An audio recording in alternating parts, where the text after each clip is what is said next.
Just start the show, huh?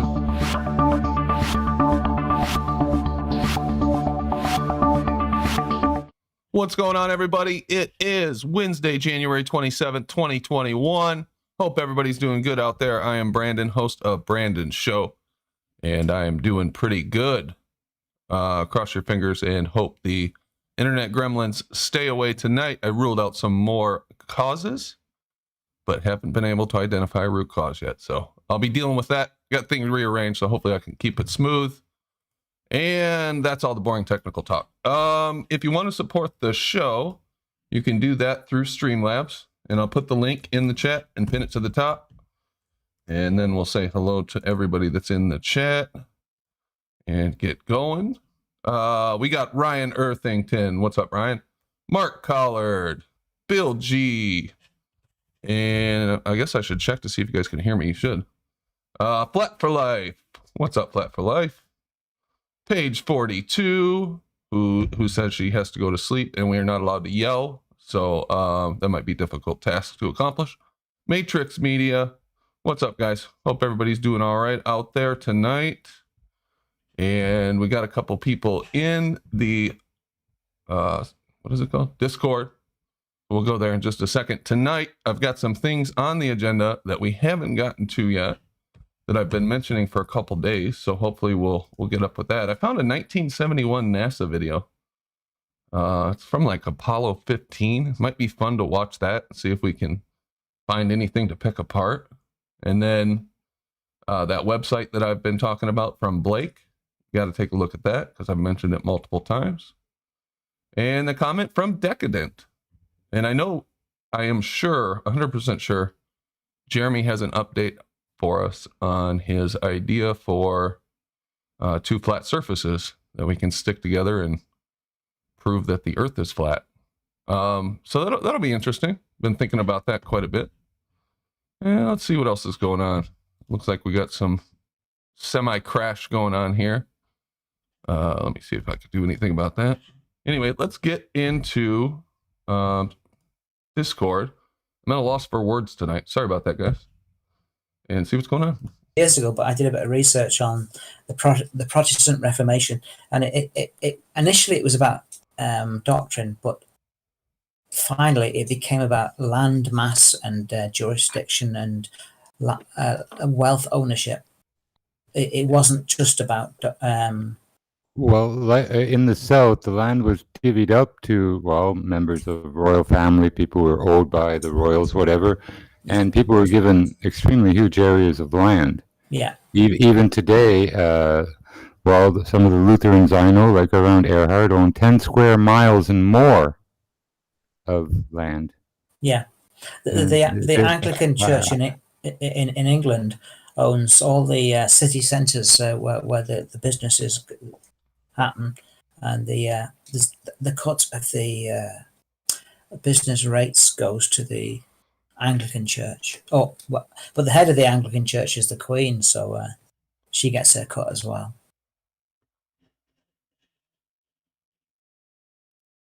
What's going on, guys? How you doing tonight? What up? Hi, Brandon. How you going? Good afternoon.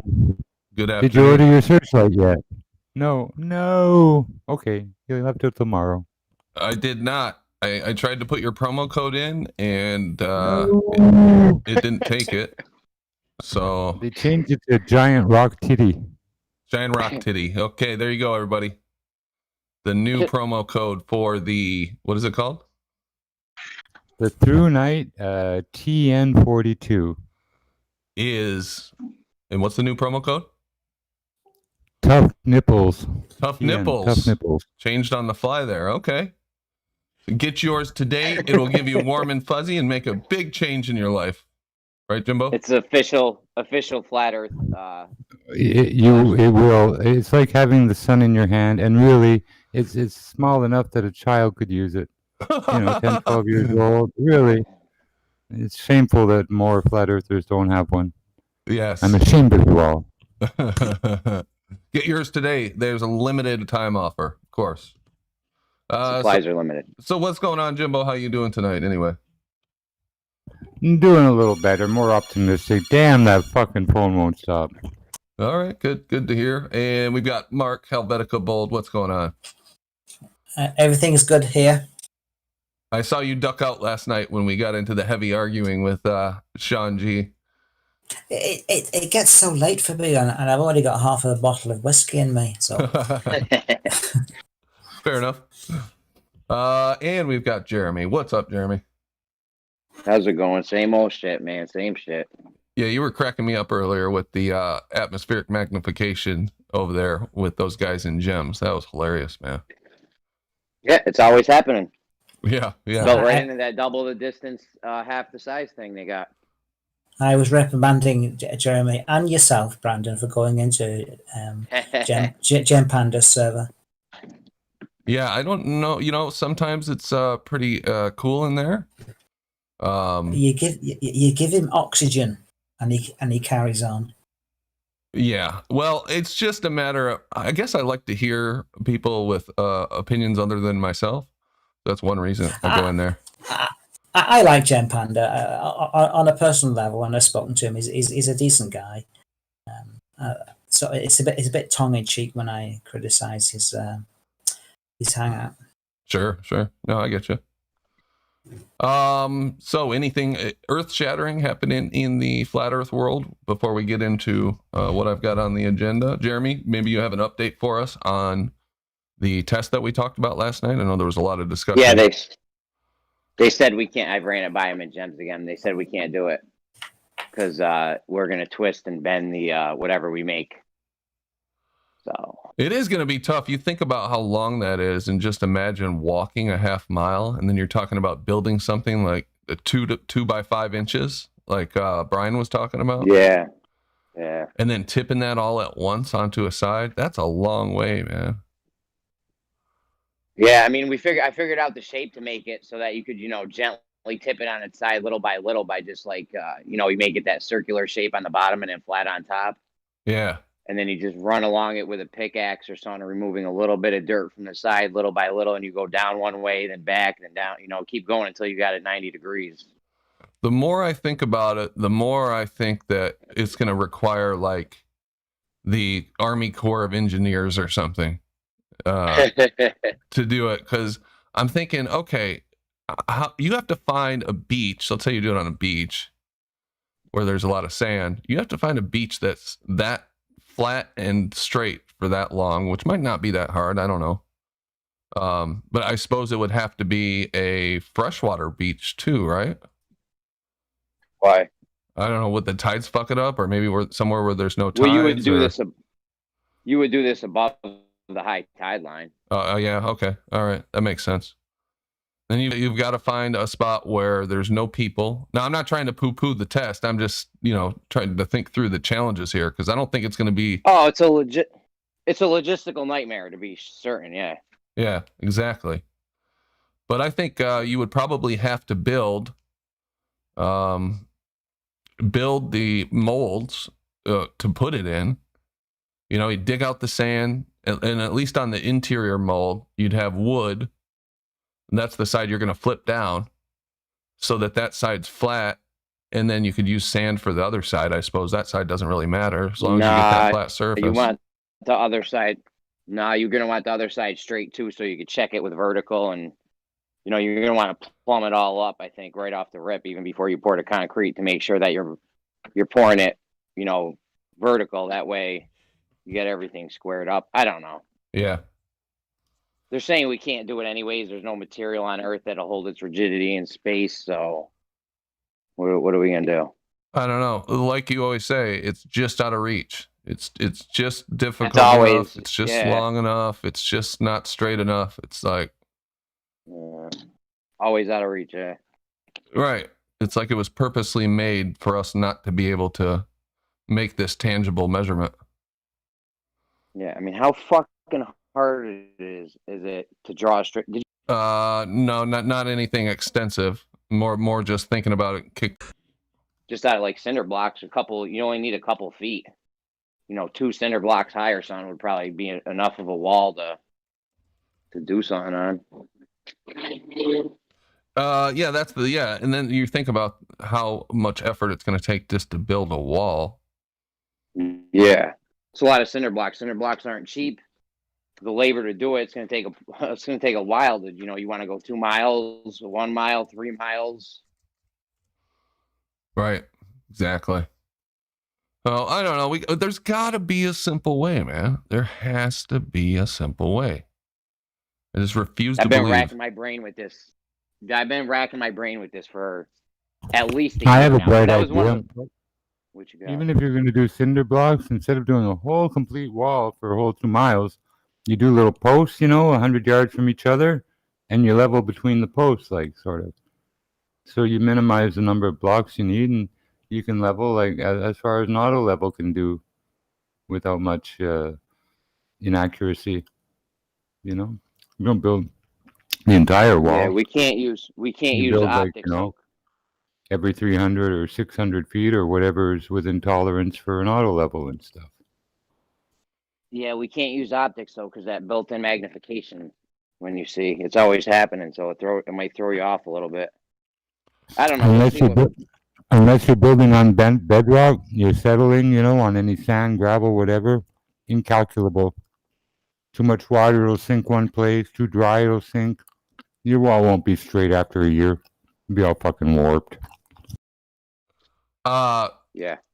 Ian says the simple answer is a photo from space. So I did not think about that before, Ian. That he's got a point there. We could just find a photo from space, then we'll be good. Oh, there you go. So we should just pack it up. Good show, guys. Have a good night. Close the server down. Cancel the YouTube. Let's see what WS is saying here. You could use a reference object and see if its orientation changes as you view it from very far away from the first observer. UK and South Africa, for example. Yeah, I get what you're getting at, WS. Very cheeky. Does WS ever join us in the chats? No, he's become a chat troll. He dipped his toes in. Yep, text troll. Yeah, he dipped his toes into joining voice, but I've only heard him 4 or 5 times that I can remember. How come you don't come into voice anymore, WS? What's up, man? All right. Speaking of supposed photos from space, I came across a 1971 Apollo 15 film. And I thought I'd just play it while we're talking here and see if we notice anything. Does any members remember 1971? No. Do you? I do. You do? I wasn't alive. I do, yeah. You old fart.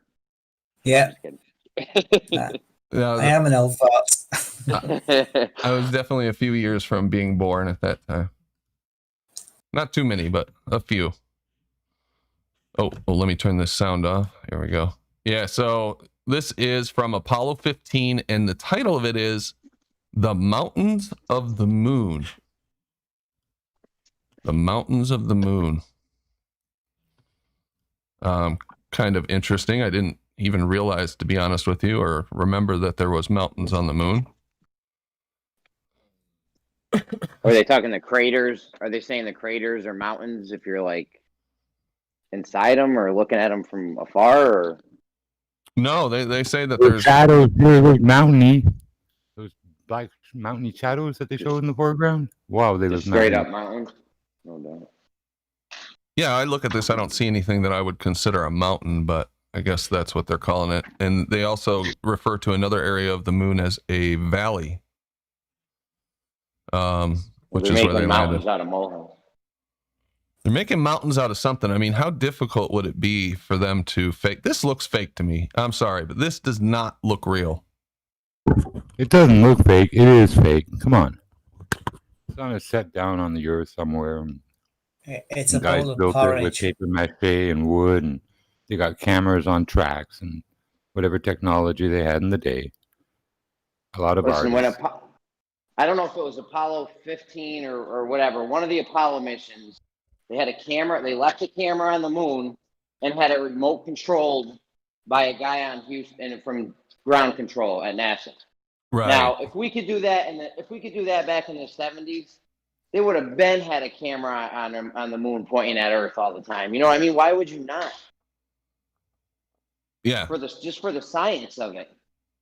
I would think so. They would want to watch the Earth so they could go, oh, we got to watch the Earth constantly, you know? Or Like if whatever. they gave that to us now, I wouldn't even fucking believe it. Because it's one of those things that should have already been done, just like 24-hour suns in Antarctica and all the shit we've been asking for that they slowly come out with throughout the years. I don't trust it because it's like, yo, the shit should have just naturally already happened. Now, You shouldn't have waited for flat earthers to come around and start asking questions, and then here it comes. look at this descent, Jeremy. I agree with you, by the way. Look at this descent. So it's supposedly descending. It was flying over the surface of the moon. Now it's descending. Now watch how abruptly it's on the ground, right? So it's going down, supposedly, down, down, down. Then you see this dust come up.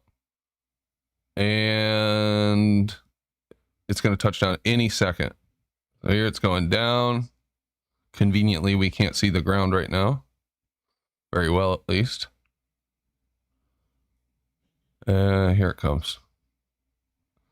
Boom. Now it's on the ground.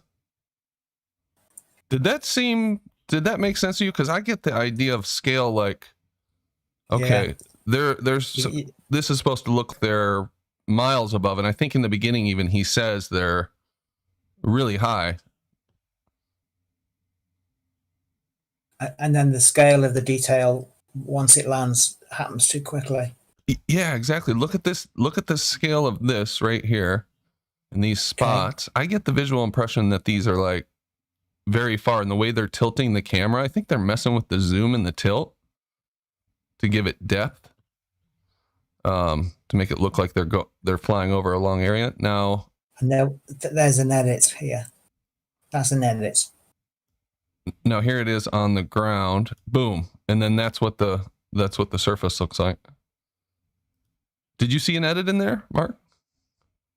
Yeah, when it goes foggy like that, it's you've lost the detail of a high elevation to a very close landed elevation. See that there? Right. Yeah, if we track this thing up here, I'm watching it. It's kind of moving up there. That was a big circle here. You can kind of see the detail underneath. And then bam. Now it's down. And now it looks completely different. Yeah. They didn't do a very good job on some of this stuff. I think that's why they haven't gone back yet, because they have to fake it again. That's going to be pretty tough to fake this time around. I don't know. That's weird. So that could be easily faked, right? Yeah. When you've got all these guys. You know, if we're right and all of this is bullshit and it's all a psyops, I kind of feel bad for the people who have spent their entire lives on this stuff and are so invested in it, went to college to study, you know, all this stuff, are so invested in this project of landing on the moon and all that stuff. And for it to turn out to be fake, that would have to be just a punch in the gut. Have you ever heard of the sunk cost fallacy? Yes, in business, yeah. I'm familiar with it, yeah. Well, how do you understand it? Well, you got so much into it. So let's say I had a business venture and I just poured my heart and soul and a fortune into it, and I'm losing money right now. Now, even if there's no hope, that's sunk cost. That money's gone, right? Yeah. And if I foresee that I'm going to continue losing money, I might think to myself, but I've put all this money into it already. I can't pull out, and include that in the equation when it really shouldn't be. You should just be thinking about, you know, the future and what you can gain. But that sunk cost, you know, gives you the tendency to continue going even on the wrong path. Yeah, your emotions got involved in a failed venture, but because you've invested so much time, money, or energy into it, you reason that I'm not going to cut my losses. I'm going to carry on. And that's where the flaw comes into it. And I think that the NASA, as well as so many other conspiracy theories,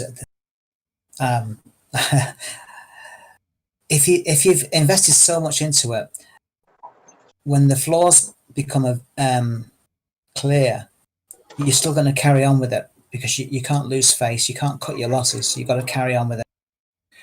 And I think NASA did the same thing. It's like if you buy a share for $2 and then it tanks to 5 cents, and you kid yourself that I haven't actually lost the money until I sell the share for 5 cents. But until then, there's always a chance it's going to come back. So in this scenario, it's not actually a lie until I admit to myself it's a lie. If I just carry on and it's just the truth, then it's always the truth. Yes, so somebody who's worked for NASA for 15, 20 years, and they start to see, there's flaws here, but I can't waste my last 20 years of dedication to NASA. So I'm going to carry on with this lie anyway. Yeah, exactly. Yeah. Well, even worse. So let's say it became public that this stuff was a psyop, and we really can't go to the moon, and some of these missions are just bullshit or whatever. These people who went and got doctorates and advanced degrees and stuff, well, what are they going to do with themselves? They got to feed their families, right? Yeah, you've got to carry on. If you've invested, you're going to ignore the flaws 20 years later and carry on with that. I think there'd be some people who would literally throw themselves off a bridge as well. Some people who value things differently to others, and if somebody lives for what they do, and then they find out it's all just a lie. People throw themselves off buildings because they lose money in the stock market or whatever. I literally think there would be some people who would kill themselves. It would be tragic. Oh, it would be. Yeah, it would be a big deal if the government came out and said there would be people, and I don't know to what extent, who would say the government's lying and would carry on. Yeah. For sure. But just perpetuate their own reality. Yeah. Yeah. Well, on the other hand, let's say we did this test and it turned out that there was curvature, that we measured curvature. Let's say we found out we had definitive, tangible scientific evidence that the Earth is a giant spinning ball. And we received that today. How would you guys feel about Excellent. that? Couldn't give a crap. I'd be happy. The fact that if it was a ball, that doesn't mean it spins. Okay, those are two separate things that would need to be proved. True. Thank you, Bob. True. Good point. Good point. Yeah, but we've all invested in the last sort of 3 years, 3 or 4 years, that the Earth is not a globe; it's flat. And if we were to give definitive proof that it actually was a spinning globe or a rotating globe, would we have the humility and the cognitive? What's the word I'm looking for? Honesty. Honesty. Yeah, that's it. To say, yeah, we were wrong, but it was fun at the time. Yeah, exactly. Well, we see that happen even on small scales with different arguments that people have had that turned out to be wrong in flat Earth. Mm-hmm. And people will still carry those arguments forward. I can't think of any good examples off the top of my head besides maybe Anthony Riley and his monthly eclipse. He carried that on for quite a while, but there are a tendency, your ego gets involved in it too, Yeah. It's tough just to say I was wrong about this little thing, let alone some big giant thing you've spent all the time. Now, don't get me wrong, guys. I don't think we live on a giant spinning ball. I'm just saying, trying to put myself in the other shoes and say, what would that be like? I don't know about you guys, but when I look at this footage, there's some visual cues that I'm getting. I can't quite put my finger on it. Like this shot right here. there's some visual cues that I get from this stuff that tells me this is a set. This is fake. Is that my bias, or is there something that my brain is picking up on? There's two things you can see here, and two things you can see foreground and far background. You don't see any intermediates ground here, and that's the way films used to go in the 1960s. The set was the foreground where the actors all played, and then the background, and there was no sort of intermediate connection between those two distances. And you've got it right here. You've got a black in the background and a foreground, and nothing in between. Yeah, exactly. That's one thing I've always noticed about this moon footage is you have that what looks like a panoramic background, like you see in the movies, just like you described. Yeah, Star Trek in the 1960s, you had where the actors played in the foreground, and that was the set, and you had a distant background and nothing in between. So if this is real, just the setup, what you just described, makes it mimic what we see on movie sets, even for movies of that time. So there's another one of those little coincidences, like that you have to chalk that up as, oh yeah, that's naturally how the moon would look. It would look like you're on a studio set. If you were to take a photograph of your kids playing on a roundabout in a park, you got where they are in the park, a very limited foreground. You would have some sort of connection to the very far background, whether it's trees or the sky or the ocean or mountains. But there's something in between, and there's nothing in between here. You've only got the two things: background, foreground, no intermediate. Yeah, and that's always the way with moon imagery. Absolutely. Yeah, one time we were talking about this before, and I brought up some panoramas from like national parks, and I was trying to find one that reminded me of the moon footage, and it's like here you've got that intermediate area and then the background, right? You have that obvious depth. Here it's very difficult to find a picture where there's a lot of space that mimics what we see in that footage. Yeah, the moon landing is the foreground ends abruptly.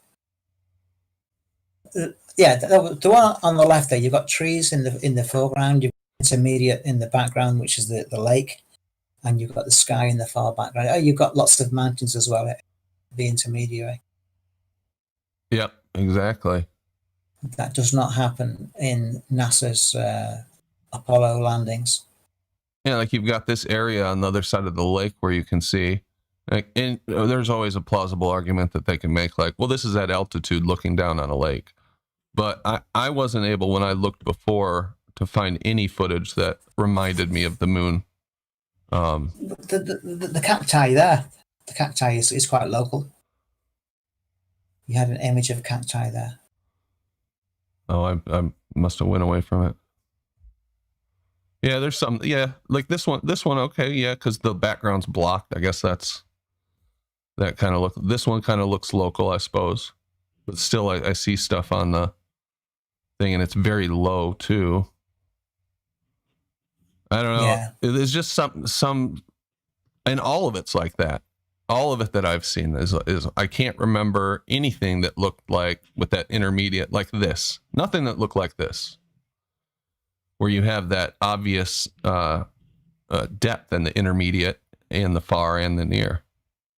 Yeah. So it might be one thing. Yeah. Sorry, guys, I keep getting. The foreground there, it ends abruptly. Yeah, very abruptly in this stuff. It doesn't look very far at all. Maybe that's the curvature of the moon. What's going on, What's Jeremy? this from Apollo 11? No, this is 15 in 1971. High quality camera. Right. Yeah, it's really good footage.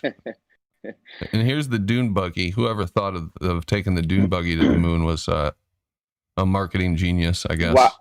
why you would bring a vehicle and not a telescope with a camera on it to view the stars is beyond me. Wouldn't you want to get some nice shots of the stars with no atmosphere in between? I don't know. Brandon, is the link to this in the in general or something? No, I just brought it up, but I will put it in general. Here you go. Yeah, will you put it in there? I want to check something out and I'll mention it. Okay, I'll pop it in the YouTube chat too. All right. You know why they didn't bring a telescope with the camera on it? It's because they couldn't have faked the stars like that. You can fake driving around on a dune buggy, but the stars you're gonna have a big issue with. Yeah, you think, hey, let's get to the moon, and how awesome it would be to take a telescope with us. With a camera, you can get some nice shots of Earth, the stars, all kinds of shit with no atmosphere in between you and whatever. Yeah. Yeah, right. What are they zooming in on this rock for? Some experiment or something? Papier-mâché. Jaren's got some great footage. A lot of people do of these different experiments they do and how they're flopping all over on the ground and stepping all over the experiments, and it looks like they're being held up by a wire. Did you say Jaren? Yeah, Jaren, yeah. The thing is, if you're walking around on the moon, you're not going to want to be bouncing like they do. You're going to want to be taking very careful steps so you don't fall, smash your face shield on a pointy rock and die. You know what I mean? You're going to want to be moving carefully, not bouncing with each step. That's ridiculous. Or riding in a dune buggy. That seems like it's pretty dangerous. Yeah. And here they are doing their little experiments here. I don't know what they're doing. I guess I could, if I listened to it, I would know. But yeah, this is pretty interesting stuff. When I watched it last night, I didn't see anything that stuck out at me like, yeah, no, this couldn't be faked. And the stars thing is very weird, Jeremy. You think what would have happened if they would have took pictures of the stars up there, if they would have included those? Astronomers, us, who knows who else could have charted their exact locations. They could have checked all of those star positions, every single one. They would have had to get it exactly right. That would have been wild difficult to fake. Totally. If you introduced the stars, yeah. And I mean, with a telescope with a camera, it would have been a fraction of the size of the dune buggy or whatever the fuck that is. Yeah. Like this stuff, these pictures of the surface, right? It would be so easy to fake with plaster of Paris or whatever else. I mean, they had a piece of the moon. Remember that thing with the guy in NASA or wherever he was with the image of the moon, like a life size, like a huge replica of the surface. You ever see that? Oh yeah. Yeah, I saw it. Yeah. Now this one strikes me as fake too. I know I'm just saying they look fake, but I'm trying to pinpoint what it is about a lot of these images that makes me think they're fake. Why they look fake to me. Is that the mothership that circled orbited the moon while they were down on the surface? I think so. Yeah, I think you're right. Okay, so where was the camera to take a photograph of that? Maybe on the vehicle as it went. I don't know. That's a good question. From a helicopter. Yeah. Yeah, they might say it in here. Let me see. I'll play the sound for a minute. No, they're just talking about scientific experiments. So the guys are down on the surface with a LEM, and it has to redock with that. But there's something else taking a photograph of that. Yeah. I mean, the guy that the capsule that went around the moon, did he have a fucking camera and take pictures of the dark side? That would have been neat to see. Did we get any footage from that guy? I don't know. I think we did actually, or they claim they did. Yeah. Where the guys landed on the moon, because the moon is in sync with the rotation of the Earth. The Earth would have been above them all the time, never on the horizon. But they've got photographs of the Earth being on the horizon of the moon, and they claim that was taken by the mothership that was orbiting the moon. Right. Yeah. You know, I could have sworn when I was a kid that Earthrise, you know, they have that video called Earthrise where supposedly, I guess, the command module or whatever is taking a film as they're going around the moon, and it makes it look like the Earth is rising. That they used to say that was actually taken on the surface and the Earth was rising, but I haven't been able to find it. Maybe it's just a bad memory. Well, I had a Jem Panda is quite keyed up in how to explain everything, and he was saying that photograph was taken from the orbiting mothership rather than on the ground. Yeah, that's definitely what they say, and from that sense, yeah, I could see what you're saying, why it would look like an Earthrise, but I thought I remembered them saying it was actually on the surface, but I'm sure I'm wrong. And this is a moon rock. I love the story about the moon rocks that they find on Earth. That cracks me up all the time. And they say, well, we know they're moon rocks because they match the ones that they brought back from the moon. So these rocks that we found on Earth, we know they're from the moon because they match these other rocks. Did you hear me going at him about that in Gems one day? Yeah, I did, yeah. Yeah. It's like, okay, so, you know, there's kind of a flaw in that thinking, just like the guy who found the fossils in the pictures from Mars. It's like, well, if they match the ones from the moon, maybe that means the ones from the moon are just Earth rocks. The ones from Mars have an M on them, MR, and the ones from the moon have MN on them. That's how they distinguish. No, the ones from the moon got a C on them. Remember that? Yeah. Sorry, yeah, from the set. Come on, sorry, get it straight, Essie. Get it straight, bro. Come on. Sorry, bro. Sorry. So many bull, I get them mixed up. Essie, what do you've looked into this stuff a lot, the moon stuff. What do you think it is about this footage that makes it look fake? I assume, do you get that same feeling when you look at the footage, like, oh yeah, this is fake? Oh yeah, like this, for example. If you look at every ride, you're never gonna see. You're always gonna see like a mountain high. You're never gonna see them looking down on a valley, right? He's gonna go up to there where the set ends, and he's gonna turn. Now watch what happens here.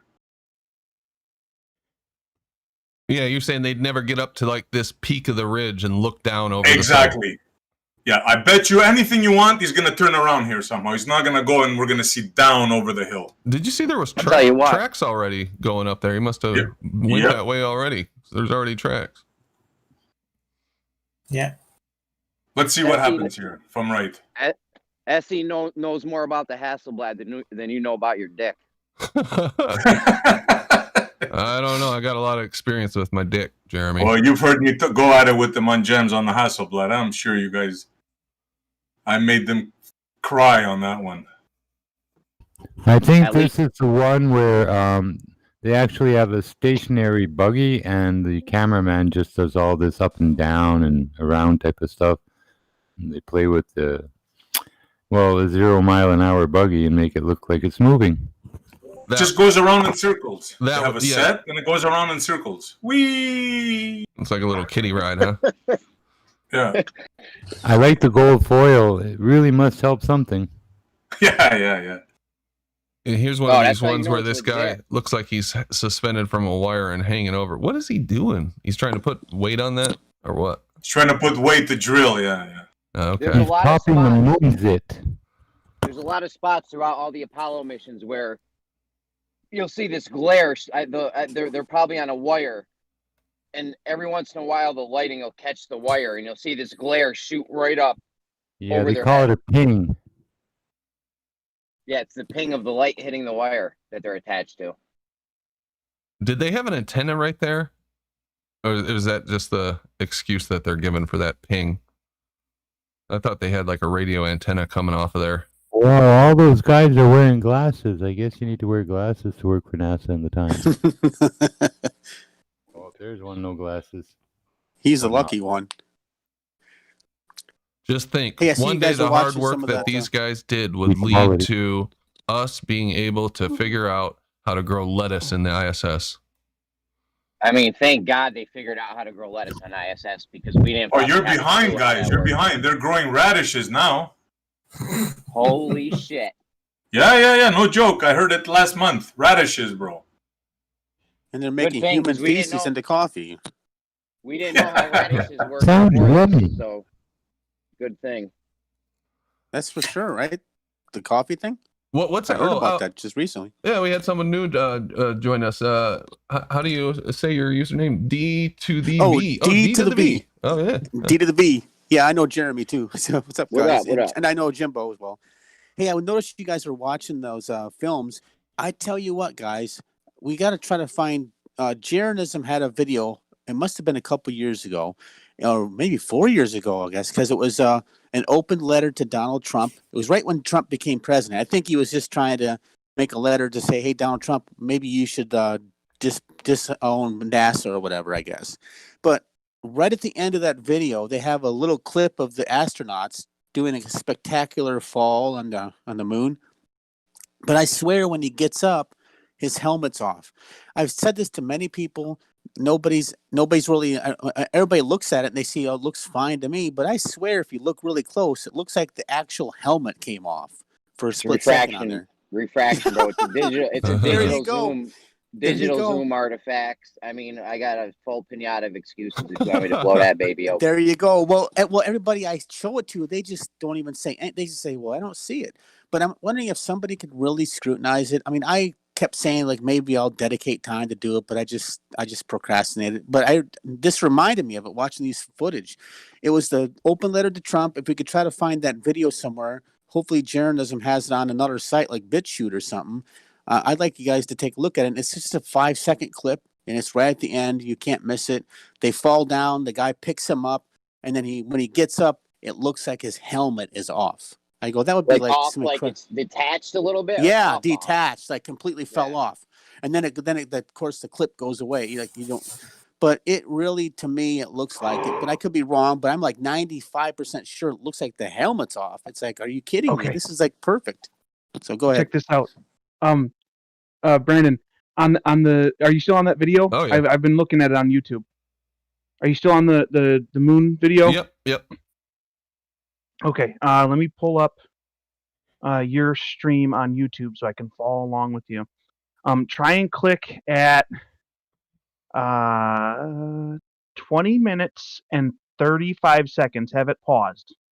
20 Okay. minutes, 35 seconds. There's a delay, remember. Okay. Or 34 seconds.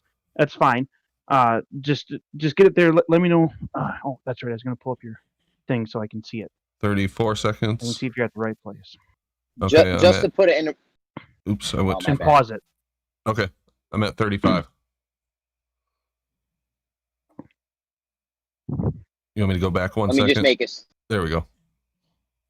Okay. So, okay. I see it on the stream now. Okay.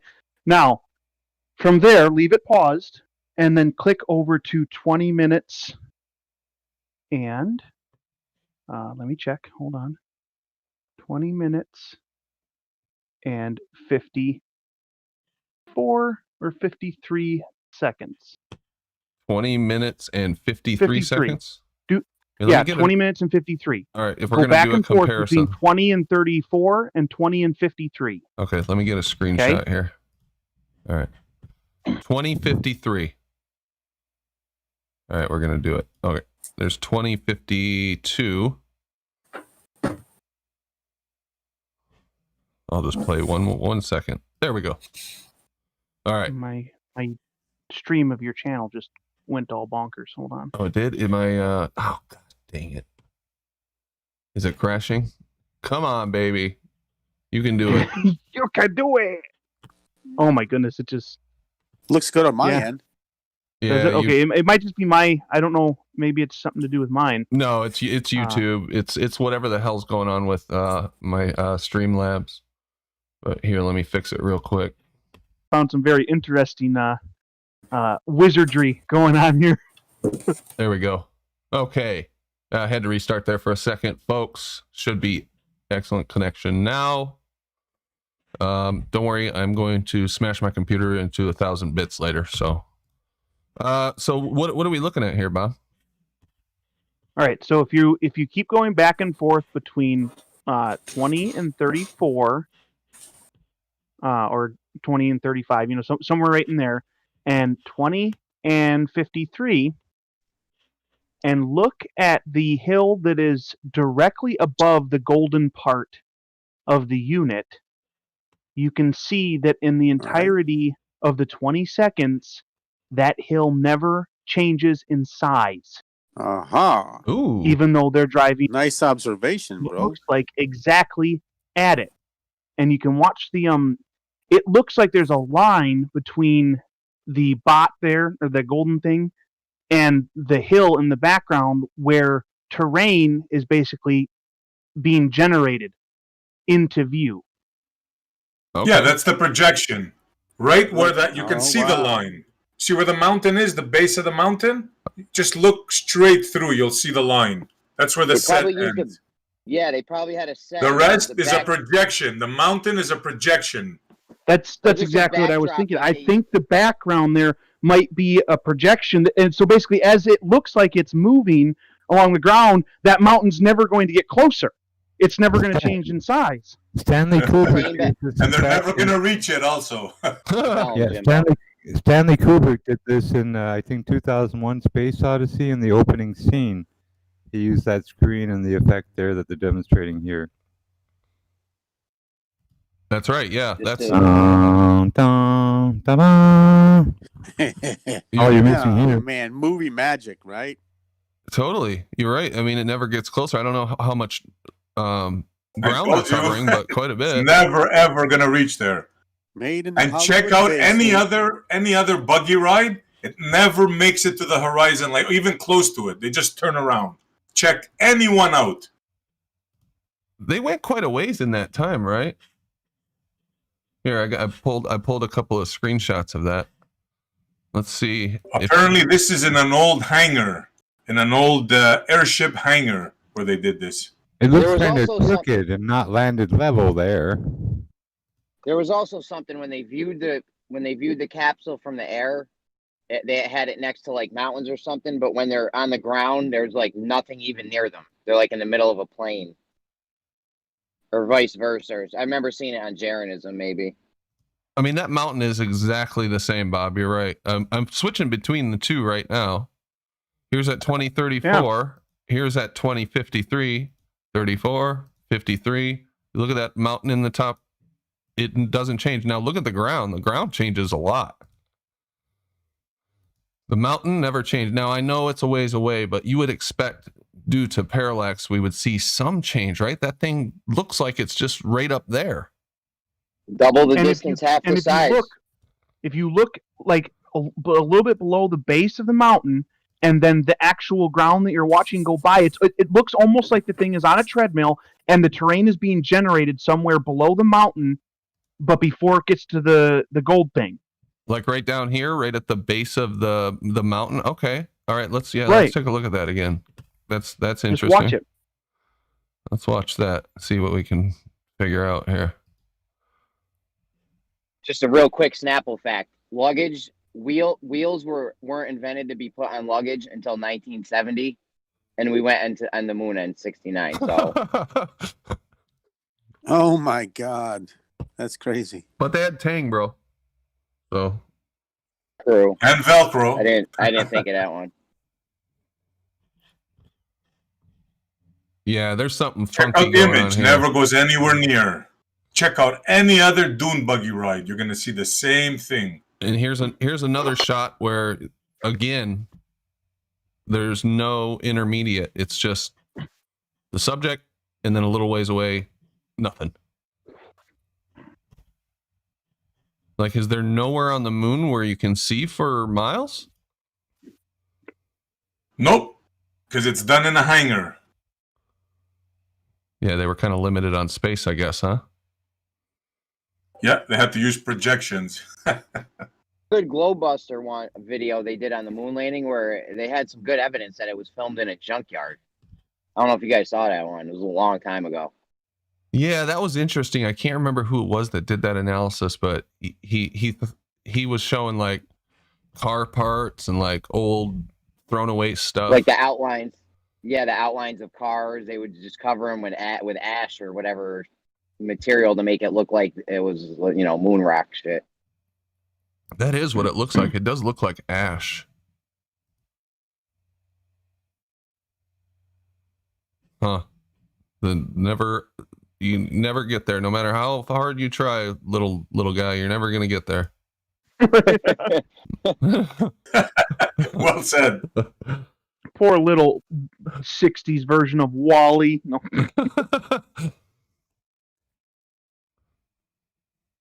Yeah, this stuff's pretty corny. Oh, here's the feather and the hammer. And he's gonna drop them. Yep. Does this really prove anything? I saw a guy do this in his fucking living room or bedroom or something with the hammer and the feather or something. Yeah. It's a parlor trick. Exactly. Like so many things we find with the globe model.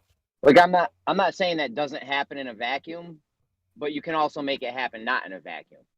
So that doesn't prove anything once again.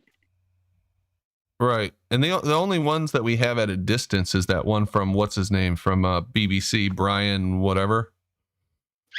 Brian Cox. Yeah, instead of showing us that in that big contraption, why didn't they put a spacesuit in there and show us that working? Yeah, no kidding. Isn't it fortunate that Brian Cox has got a surname called Cox? Yeah. Look at that piece of shit that they were supposed to land on the moon with.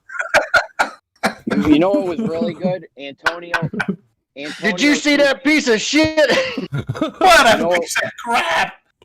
You know what was really good? Antonio Subarats did a thing called the Lunacy Lander. You guys must have seen that shit. It was fucking hilarious. Oh, I don't think I've seen that. Another guy did some analysis of it over the years, and you could see the degradation in it over the years. Like at first, it would look nice, new and crisp, and by the, Apollo 15 or the last one or whatever, it looked like a pile of shit. Yeah, it looks like Lunacy Lander. Lunacy Lander, you should go ahead. Go ahead, Jeremy. You were first. Would that thing even pass inspection at a carnival? Yeah, everyone check out that Lunacy Lander by Antonio Subarats. It was fucking hilarious. He did some good work. Yeah, it's so rickety. It's like just like curtain rods and fucking tinfoil. I can't believe it. Any comments of the ground control team compared to today with SpaceX and what happened in the 1969 and 1970s? The comparison of how they cheered for their accomplishment. Did you notice that? Well, I did notice how much enthusiasm they have, and they're like, yeah, and like bumping fists now and smacking hands, like, yeah. Yeah, that's a SpaceX achievement, but back in. My bad. Go ahead. No, go ahead. That could be a genuine reaction. Though these people don't have to be in on it. They can think they actually did something phenomenal. You know what I'm saying? They don't have to be in on it. They're reading numbers on a computer screen and shit, talking to voices over a headset. Like they can think that this really happened. Project, but the guys in the present day are all actors and just gonna cheer and think they're at a rock concert. Oh yeah, for sure. And I'm sure that's part of the, they probably get coached on that, or maybe they really are excited. I don't know. It could be a genuine reaction. These people could really think like they were part of this amazing feat that just happened. They don't have to be. I'm guessing they aren't in on it. You're not going to let people in on this that absolutely aren't very necessary to have in on it. You know what I mean? Oh yeah, you're right about that. Yeah. So in 1969, it's well done, old chap. We did it. But in present day, it's yeah. Yeah. I know that their reactions are hilarious. Yeah. Yeah, that is giant hunk of junk right there. This is hilarious. I love this takeoff. I mean, give me a break, man. You know what they say about this? How they the clip, how they did it? How? Go ahead. They say they controlled the camera from the ground. There's two things. There's two things that happen here. It pans up, but it also zooms out. There's two things happen with the camera. Yeah, all remotely. How did they do the two things at once? They say that was the guy's second or third time trying that. Yeah, that's right. The first time. Yeah, that's the story. Is that it took them a couple times and they had it all timed out. But here's the thing, that the guys that were in that little capsule to catch up with the mothership was traveling at something like 2,000 miles an hour, and they were going upwards. They had to catch up with the mothership in order to get back to Earth. That's the bit that makes that clinches it. How much rocket power would they have needed to be able to catch up and dock with the mothership? All they needed was a firecracker. You've seen the footage of them taking off. A little firecracker, special effects from the 70s. Yeah. Right. This was the bit that was the hoax for me. This is supposed to be the docking, right? The two docking together. So 1,000 miles per hour, and they caught up. Because I agree with you, Mark. I've always found that. I'm incredulous of that. You can call that incredulity. That they shot that little thing off of the surface of the moon. Yeah. And caught up to this other thing going thousands of miles per hour and then docked like this. Yeah. All without a hitch. Yeah. Never rehearsed. Right. Yeah. All these things, they just flying by the seat of their pants, going 240,000 miles away into, extreme heat, extreme cold. Oh, we looked at that before. That's funny looking. Extreme heat, extreme cold, and the damn vacuum of space where if you get a tear, supposedly, you're gonna boil inside and all that crap. And nothing, they were able to accomplish it all first try, right? And they can't do it. Yeah, they're up there bouncing around on the moon with every step. Bounce. Well, you're not taking careful steps so that you don't fall and maybe smash your helmet on a rock or something. Or no, they're bouncing around like little kids. And they also thought it would be a good idea to play golf too, as well, Jeremy. Yeah. Fucking nonsense. Unbelievable, man. Now look at this shot. This is an interesting shot. Watch the amount that the Earth is revealed from. Is this supposed to be the moon?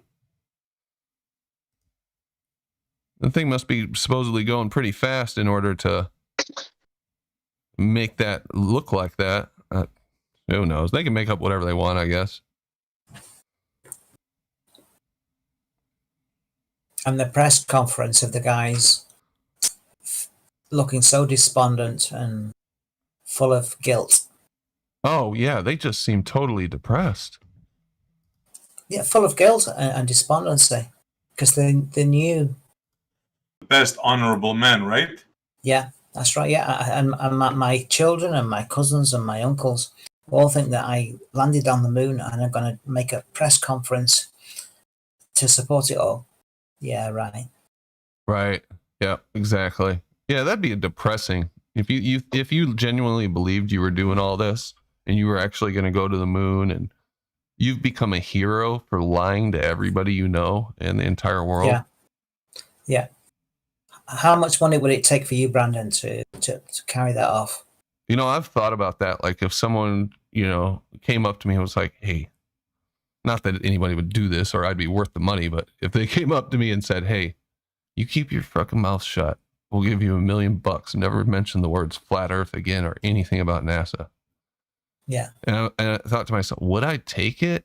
And just thinking about how I would feel about myself if I were to do something like that. I don't think I would. I honestly don't think I would. If you were unattached bachelor, you might be able to do that. But when you've got involved, you're lying to your mother and your father and your kids and your cousins. No, you couldn't do it. No, I don't think I could do it, to be honest. No. And if I did. Which one was it that turned to alcohol? All of them. Buzz. Oh yeah, he's the total drunk. How convenient. Buzz. You want to hear a little fun fact about the LEM? Go ahead. When they tested it on Earth, right? It was they said it was like flying a pogo stick. You know, they tried it a few times. They never got it right. There's even a few of them parachuting out, almost dying. Yeah, saw that. But they did it. You saw those, right, Yeah. Mark? Yeah. Well, today you can buy a drone box that could do that, but not 50 years ago. Mm-hmm. And they did it first shot on the moon. Yeah. Incredible. Yeah. Another thing, when they pressure tested the LEM, another fun fact, one of the windows popped out. I think it was like 5 or 6 months before the first launch on the moon, and they didn't have enough time to test any windows. They just slapped another window on, and mission as usual. You know, Amazing, huh?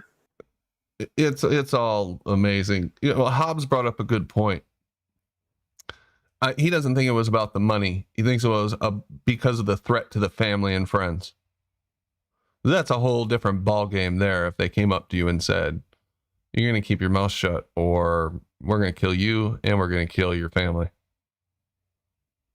I don't think they even had to do it with these guys because they were military men. They know the game. They're sworn to secrecy, need to know. So for them, it's not a big stretch.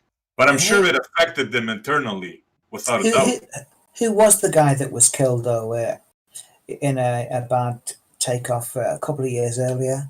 He put a lemon in the background of a... Gus Grissom. Yeah. Well, there was You're other, talking about two the other lemon guys in there with incident. him. When they burned in the capsule, 3 men. Yeah, Gus who? Gus Grissom, who I think was one of them. Yeah. Yeah, and I don't know the other 2 names, but there was 3 of them that they killed. But Gus had threatened to spill the beans, had he? Well, he hung a lemon supposedly outside the capsule. Yeah. And he made a remark that, hey, we can't even communicate from the LEM to the to like a couple of 100 feet away, you know? How are we going to communicate on the moon? He made that comment. And his family still stick to that story, don't they? Yep. Yeah. That he was wasted because he knew too much. His family says that? Yeah.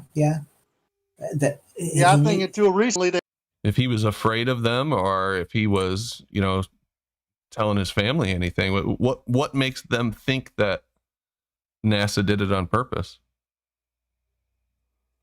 Well, we'll do a bit of research before your next show, Brandon. Yeah, that'd be cool. Yeah, that'd be interesting. We'll have to take a look at that.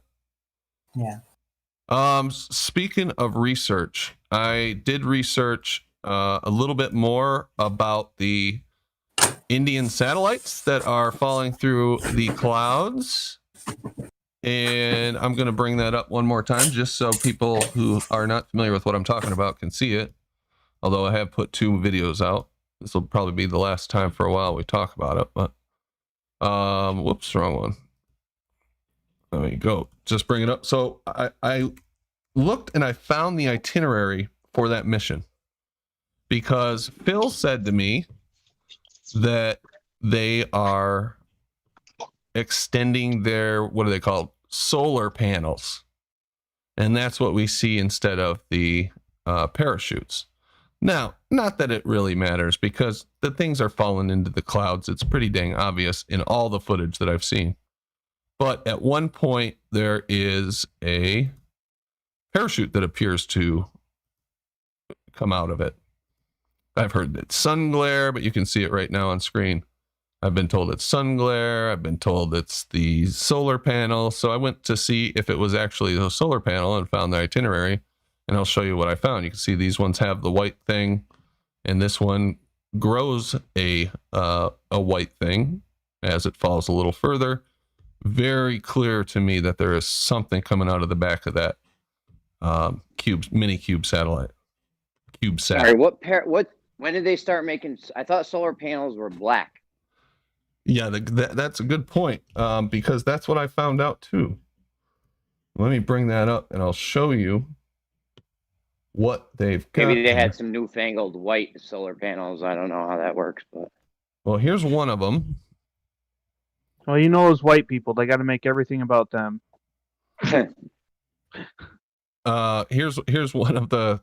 Are you guys seeing that in Discord, or did I not share? India's RISAT 2BR1. Yeah. All right, so that's the bigger one that we see come out, the gold foil, huge satellite. And then they've got all these littler ones. There's 9 of them that were released on this mission. When we see them fall into the clouds, they look like they're 3 of the same ones. And in fact, there happens to be 3 of the same ones. But here's one of them. And you see these black things on the side? Those are solar panels. Okay. So that's not extending any solar panels out of this little thing. Wow, nice one, bro. Yep. This one has a big gold antenna, and there was only one of these so we know we're not looking at those when they fall in the clouds, but it has this big gold thing that comes out, and the ones we're watching aren't this shape anyway. So we can rule that one out. This Comtrail, I've got footage of this. I looked all these up, so I know what all of them look like. Let me open this up. Open with preview. There we go. Okay, so this one looks like this. I think that's the one, right? Nanova.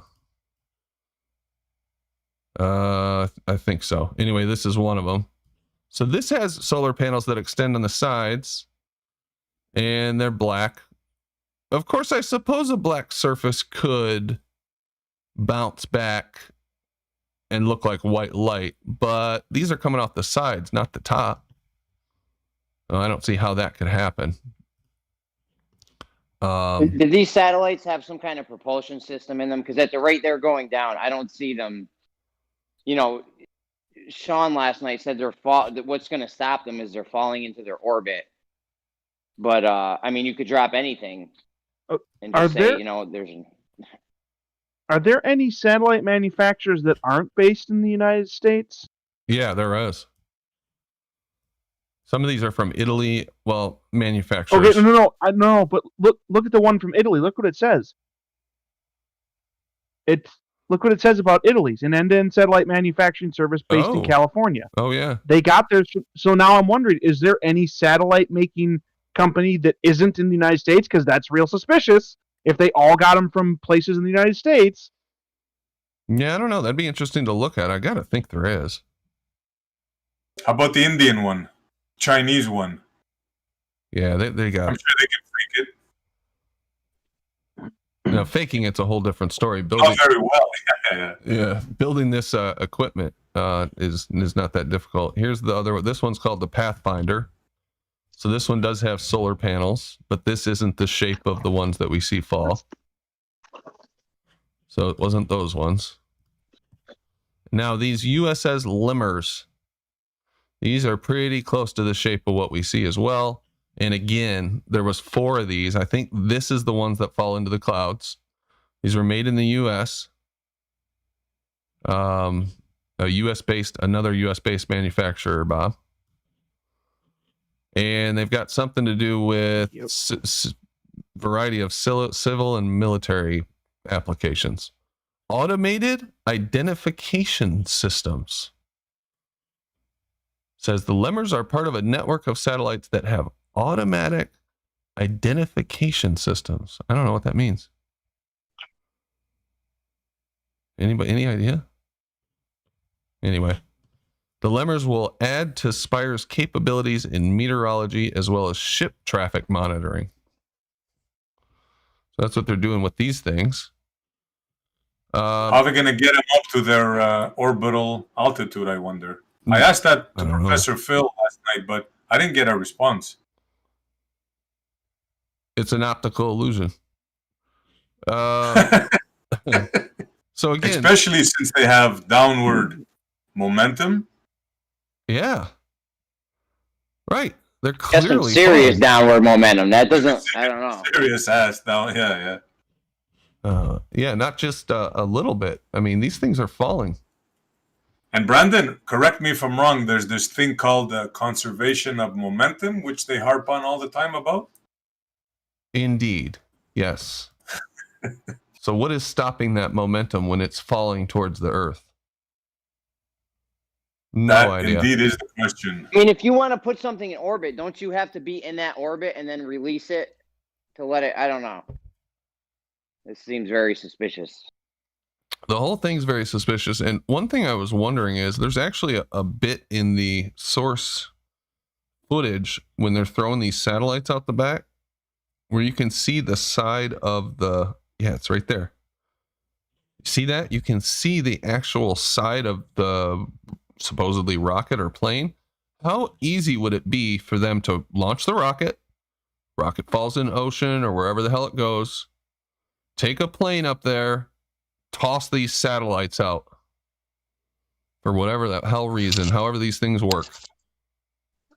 Yeah, call me crazy, Brandon, but if I was tossing that satellite, right, I would toss it like the opposite direction of the clouds. Call me crazy, you know, but that's what I would do. Yeah, if you're putting it in orbit, yeah, that would make sense. And just, I'm going to say it one more time. These clouds, we're not viewing these clouds from 576 kilometers above the Fuck Earth. no. No freaking way on Earth. No. Yeah. No. Not a frickin' chance in hell. That shit's lower than the Mage 2 footage, dude. Yep. It's And obvious. you can't say that it's zoom because we can see right here that this is in focus, whatever that is, the flap on the side of the whatever they're throwing these out of. See it? Well, and you see how those shoot out of there? Watch that again. Yep. Boom! I mean, that's going Like fast. that's out of hell. Yeah, that is going fast. Boom! That's falling. There it goes. Parachutes are opening. They might not be parachutes. It might be explainable. But this ain't 576 kilometers, and these do go into the clouds. I'm not backing down on that at all. No question. No question, yeah. But this wouldn't be in focus if this was like super zoomed. This is not super zoomed down in the, you're seeing it come out of whatever they're throwing it out of, and then you're watching it as it falls below. This isn't like a P900 max zoomed in on the clouds. That's not why they look like this. This is a wide angle shot. Would be able to see the. Yeah, if it was. If it was, we wouldn't see that thing on the side shoot out from there. Exactly. Like the way we do. Professor Phil, my buddy, is saying in chat, they are in a crater. Why are you pretending to be so damned ignorant? I think he's talking about the moon. He must be a few minutes back. That's okay. You'll catch up, Phil. Gleam says no clouds above 3.5 miles, my man. Bingo. I think they got those noctilucent clouds. Is it? Was that the noctilucent cloud height or? No. He's talking about. We looked it up the other day, actually, Gleam, and there was some clouds that get up to like 60,000 feet, I think, on a rare occasion. Still, though, that wouldn't be thick like that, and it wouldn't. It doesn't matter if they are 60. You could give them 150,000 feet. They're supposed to be 300 something miles up. Yeah. Or $350. higher than ISS. So it wouldn't matter how high you gave them the cloud. You'd have to give them the cloud height at 300 miles. No, you'd have to give them like 349 and a half miles or something. Seriously. Exactly. Yeah, I think that's the most damning thing about this, besides the fact that you watch them fall into the clouds, is how much detail there is in this. I can't figure out why. And this is one of the questions that they asked me, the ballers. Why would they throw this equipment into the clouds from that height? Why would they do that? Why would a Glober send you this video? That's the real question. You took the words right out of my mouth, Jeremy. Why, Professor? Why did you send this? Like, this is damning, bro. Come on. Yeah, right. Yeah, this is the most obvious fakery that I can remember seeing for a long time. In a while. Yeah, in a while. This is like the worst shit I've seen in a minute. But that's what happens when you start looking at other countries' footage. They don't fake it as good as America, SpaceX, NASA. We're the best at faking space. We're number one. We're number. We got all the, you know.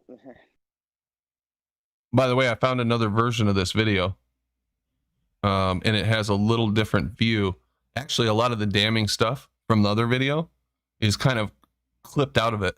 Like I couldn't find the obvious stuff from the other video in this one, but I did find something different here. And let me make sure this HD is turned up. This one's 1080, but the quality is still shit. Now watch. I think it's right here. Let me find it real quick. Okay. So you see that one satellite, plus this is like one frame every second. Okay. See that right there? Let me back it up just a little bit because I started it too late. And I think we can see it over here. Okay. See right there? Can you guys see my mouse? I always forget if you can see it in. I do not see your mouse. Not really in Discord. I can't see it. Yeah. Okay. Well, on the bottom right quadrant, you see the big satellite in the middle, right? The one that's closer. Yeah. Okay. Go down like a little bit from that, and then go to the right, and you'll see another shape like that. It's black. It's kind of in between two clouds right now. Let me skip it forward. Maybe you can see it move. Yeah, you should have saw it move.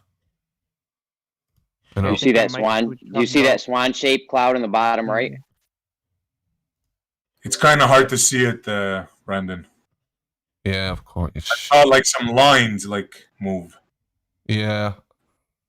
Discord sharing a video sucks. Could you see it, Jeremy? Well, I'll just show the audience. I can't. Yeah, just show the audience. So if you look right here, and hopefully the audience isn't the bitrate screwing up. Oh man, I have got to figure out a way to fix this. Have you turned all the porn websites off? I have turned every single porn website. I deleted all the porn, everything. It's still not working. But anyway, I'll figure it out. So okay, here's what we're looking at. Down here in the right, you're gonna see another shape like this down here near the clouds. Okay, see it moving right there. Now it's right there. I'll have to make a video and blow this up. Now it's right there. It's clearly one of these satellites that came out first. And if I play it, you'll watch it. There, you can see it better right there. Now I see it on the bottom. Yeah. Now it just went into the cloud and you can't see it. And now watch this clearing right here. There it is. There's the parachute. Yep. Now I'm tracking you, bro. Now I'm tracking you. Comes right out from underneath the cloud, exactly as you would expect if it went into that cloud. I'll play it one more time. Boom. Comes right out of the cloud. Goes in the cloud, comes out of the cloud. Here, I'll back it up a little more. Yep. All right, there it is. You can see it above the cloud. Goes into it and comes out in the clearing, and it's got its parachute open. And they're all clapping. These guys aren't that enthusiastic, Mark. See? They're very muted. Yeah, so I thought that was interesting. Was this pre-mask? Because nobody's wearing a mask here. Yeah, this was 2019. Imagine we're going to have in the Takes place before the Holocaust. Pre-mask and post-mask. I know, isn't that sad? I feel bad for my kids. My son's wrestling got canceled. You know, I guess it could be worse. Kind of a first world problem, but you know, they can't hang out with their friends in school. They have to wear masks everywhere they go. It's just a bummer. And it's pointless too. It really doesn't do anything. Right. Yeah, so that's what I had on that. Bob, I have been forgetting that you wanted to do some kind of little I wanted to talk about putting me on the spot here, but they aren't like huge deals or anything like that. As far as like, I don't have a presentation or anything necessarily like all set up. But I could share my screen in a little bit. There is one that I want to do like a picture for, try and describe, but it's going to take a little bit of setup for me to work it out. So go on with something else, and I'll start working on that. Okay. Well, yeah, it's up to you, man. I didn't. Can I share one of my musings, Brandon? Absolutely. Yeah, you guys talk for a minute. I'll be right back. All right, maybe you guys can help me out here. So, as I understand it, under the alleged model of our existence, we're all standing on a globe that's spinning around. We're held to it by something called gravity, a force, or whatever it's meant to be, which is either the bending of space-time or mass attracting mass, which is drawing me relentlessly and endlessly towards the center of said spinning ball.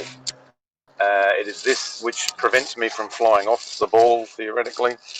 The friction between me and the ground and the force pulling on me, etc., etc.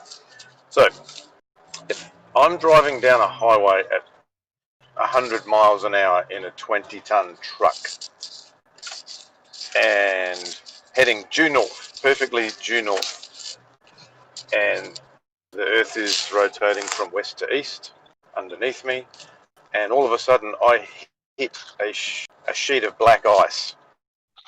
Why doesn't the Earth slide out from underneath me? Because my momentum is going to be conserved in the trajectory that I'm traveling at that point.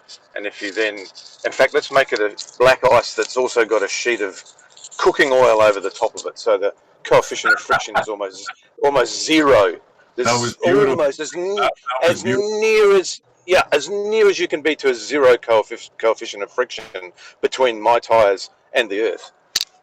Why would not I end up off to the side of the road in the dirt, because my momentum is being conserved at 100 miles an hour in a 20-ton vehicle, and the Earth would continue to slide out from underneath me?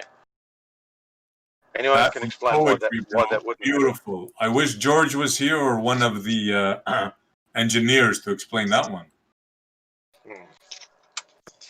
Or a frozen lake, or whatever you want to. Something which is long enough ahead of me that I can slide for 2 or 3 miles. Surely, I would slip sideways at that point.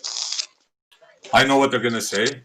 You see, you're such a dummy. You don't understand that it would keep the conservation momentum with the Earth. What is wrong with you? I was just thinking you don't understand. Yeah. Oh no, sorry. Oh, sorry. Well, another Bob, point. Have I given you enough time? Good one, Effie. That's beautiful. I want to hear an explanation for that. We'll call it the 2-ton rig paradox. Yeah. Rigid frame doesn't have to be articulated. We'd have to have jackknifing and all that. Just a rigid frame, 20-ton truck at 100 miles an hour. Bob, how you going? You ready or what? No, I'm not ready. I'm still trying to. I'm using Paint, and it doesn't have all the stuff I wanted to have. It seems like. See, this is the problem with this younger generation. They need so much preparation time. Us old guys, we just think on the fly, just make stuff up, fill out the story. Bob, Shut up, bandsaw. You don't even know my name. That's how withered he is today. Oh, is that the other one? Oh, jeez, Bob. I thought we were friends, Bob. You're not putting enough effort into our relationship.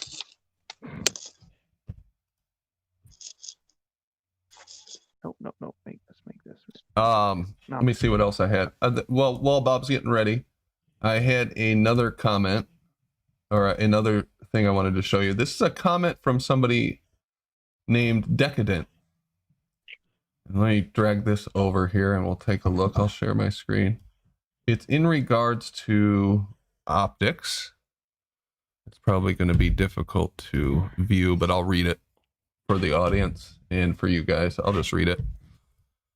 So this was a couple weeks ago, and I've been meaning to bring it up because it was really thorough. And actually, I'll put the whole comment in chat, which I believe I've done before. There, it's in general. As a computer program, I've written a ray tracer from scratch. I can understand Critical's position. This was regarding that discussion that we had with him about perspective a couple weeks back. If light was simply a ray that travels in a straight line and lenses were perfect and sensors were planar with infinite pixel density, then yes, he would be correct. This is why he's wrong. Mathematical models are useful and have proven very effective in science. The problem is that an overly simplified model of light has been accepted as the true behavior of light. This model is then used to produce predictions about the real world, when in reality, they are only applicable to the model. I thought that was really interesting part. Smurf donated $5. Thank you very much. Please put this toward a new video card. You think it's a video card, Smurfer girl? Well, I hope it's that simple. Thank you very much. I'll tell you what, with this ray tracing bullshit, they're doing it over such short distances. In reality, in the mathematical models, you can make anything you want happen. But in reality, they're doing this over such small distances that they're not taking the magnification into account. Yeah, maybe. Well, what he's saying is it's a mathematical model. And yeah, they can predict stuff in the mathematical model, but it's not the real world. We use math to describe reality, not make it. Exactly. So he says geometrical. The math doesn't dictate. My bad. Go ahead. Oh, no, go ahead. I was going to say the math doesn't dictate what happens in reality. Reality dictates what the math, what happens with the math. They got it all wrong. Gotcha. So he says geometrical optics ignores. He says this is not a complete list. 1, diffraction. In the real world, the simple ray tracer. In the world of the simple ray tracer, all objects are in perfect focus at all distances. In fact, there is no concept of focus at all without diffraction. In the real world, light spreads out with distance and then converged by a lens onto a set of sensors. The assumption in geometrical optics is that the sensor grid is planar and the lens is perfect and distortion-free and refracts all frequencies of light equally. In reality, no lens is perfect. It is obvious that a cheap consumer camera is not comparable to a $50,000 plus camera used by Hollywood, and neither produce images that are identical to theoretical ray-traced images. In terms of the human eye, the lens is elongated and curved, as is the sensor grid of the back of the eye. What is perceived is a reconstruction based on an incredibly complex set of calculations, including filling in missing areas of the image and generating a 3D reconstruction from twin stereo images. Makes sense, right? 2, interference. Light behaves like a wave. When light interacts with a surface, it spawns multiple wavelets that further interact with other waves. When light is bounded by a surface, it clearly will not behave the same as if that surface was not there, per se, the ground. Call this a hypothesis for now. Light close to surfaces always bends upwards to some degree, even in a vacuum, due to very low probability interactions. Light creates its own magnetic field due to its movement called the electromotive field, with light waves bouncing upwards from the surface of the earth or the water. For those that would claim that light does not interact with itself, I would ask you, why does a laser beam diverge with distance in a vacuum? The further away from a surface light gets, the less upwardly dominant the wave fronts are, and the behavior of light tends more towards the geometrical optics model. Pretty interesting stuff. I don't know. You guys have any thoughts on this? Mic check. What's going on, everyone? What's up, Matrix? Yes, I have a thought. They're seriously fucking confused about what's happening with light in our atmosphere. Yeah, they think they know it all. Yeah, and like he's saying in here, it's so complex. And the difference between the eyes and any camera is there's an obvious difference. There's so much going on there that no mathematical model is going to perfectly, or maybe even close to perfectly, represent what happens in the real world. They just can't model it, I don't think. And he says the real. Also, in their defense, they are trying to like model and explain reality, which is weird because you have to make up a whole bunch of words that didn't exist. So you have to kind of find meaning in where there isn't any meaning. You understand? Oh yeah, yeah. And last part of this, the real world is far more complex than a simplified mathematical model. Using a model, especially one that was never designed for that purpose, to prove something about the real world is not valid science. As human beings, we have a lot to learn, most of all, humility. Greed. Great comment, Decadent. I wanted to make sure that we read that. You put a lot of time into putting that in there. But Phil has now put in chat an image of a satellite. And let me share my screen again in Discord so you guys can see this. And let's see what he's saying. He told me to take a look at this. Hold on. I don't know why it's doing that, but can you guys see it? So he's saying, have a look at this. Notice solar panels? They're incredibly reflective of light, more than any other part of a satellite. As soon as they are inserted to orbit, they unfurl their solar panels. This thing looks like a box with ceiling fan fins duct taped onto them. Yeah, that's what we just looked at. Actual photos of the type of solar panels they look, and the flaps with the solar panels on it. This is not what the satellites in question look like, Phil.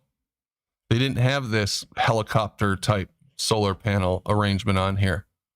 We just went through all of the satellites that were on that mission. I think it was CV-48, if I remember correctly. That didn't have these. It had them unfurled from the sides. And you still can't explain why they're falling into the clouds, very obviously, and why the clouds look like they're so close to the plane. It's obvious. I said plane, so close to whatever's launching these satellites. It's very obviously that they're falling to Earth into the clouds, and that it's much lower than 350 miles, Phil. So you're going to have to do better than optical illusion and showing me a diagram of a satellite arrangement that wasn't even on the mission. Nice try, though. How do they steer this box-looking thing? I don't see a fin anywhere. I don't really see much gears.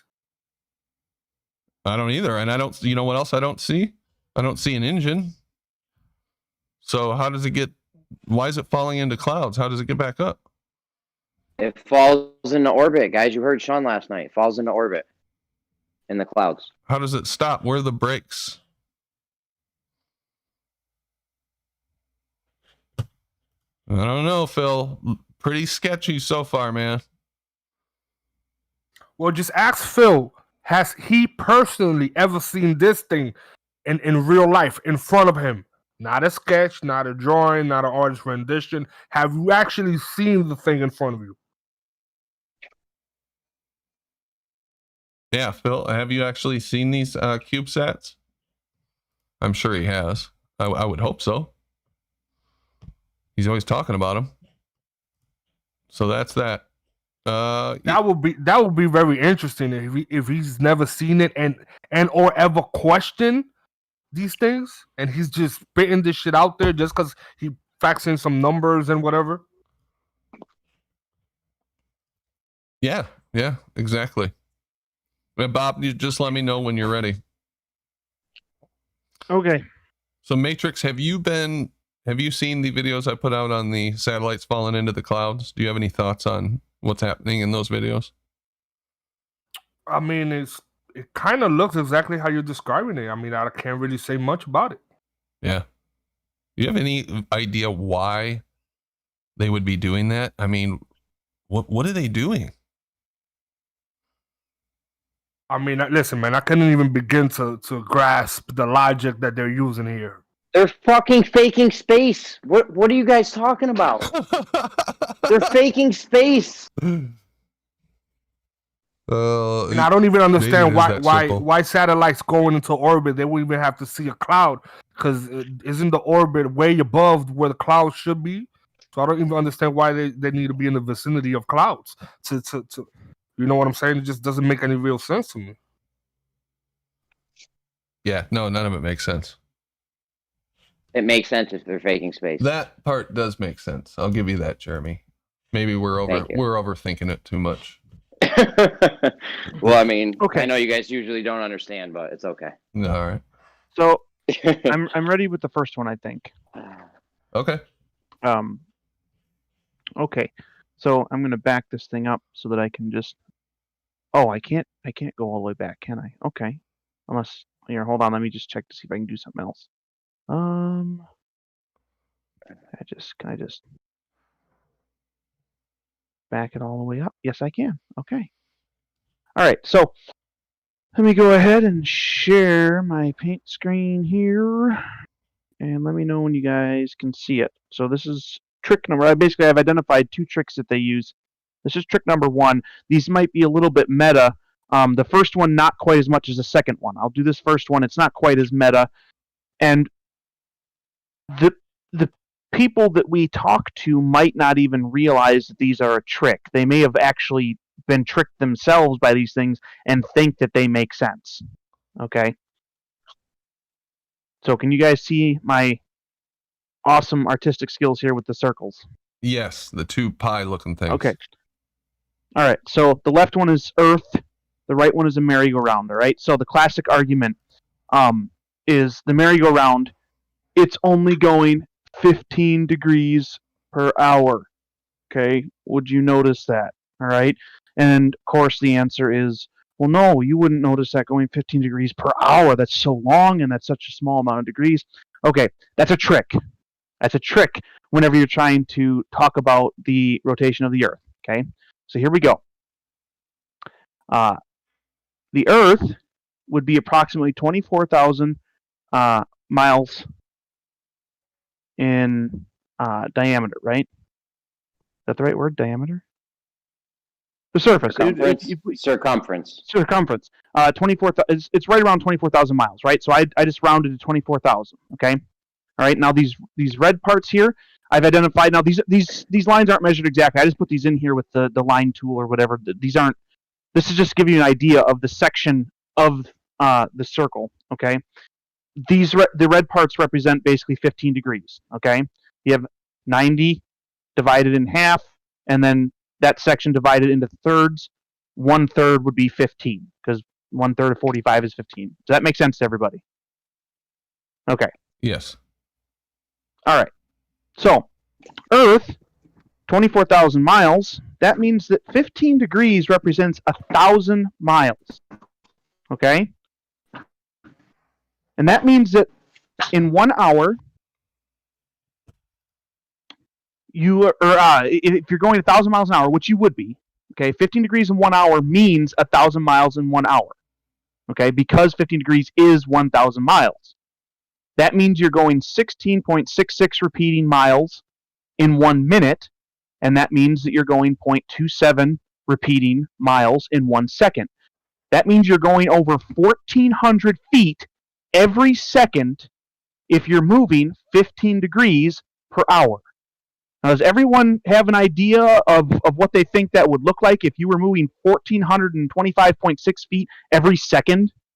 Very, very, very fast? Absurdly fast, okay? If you're just sitting there and basically experiencing 1,425.6 feet every second. Obviously. Okay. But Bob, now, conservation of momentum. But now, shut up. Be quiet.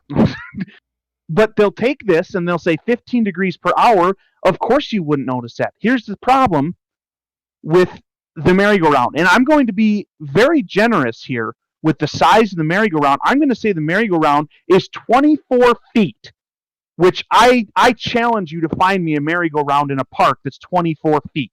Okay? I challenge you, because I'm pretty sure they're all significantly smaller than that. But we're going to give them 24 feet, just because what that means is like less movement. Okay. Anyway, okay, so 24 feet. That means 15 degrees per hour is 1 foot. Okay. Yep, that makes sense. And that means that in 1 minute, you're moving 0.2 inches. And that means every second, you're not moving 1% of an inch. You are moving approximately 1/3 of 1% of an inch every second.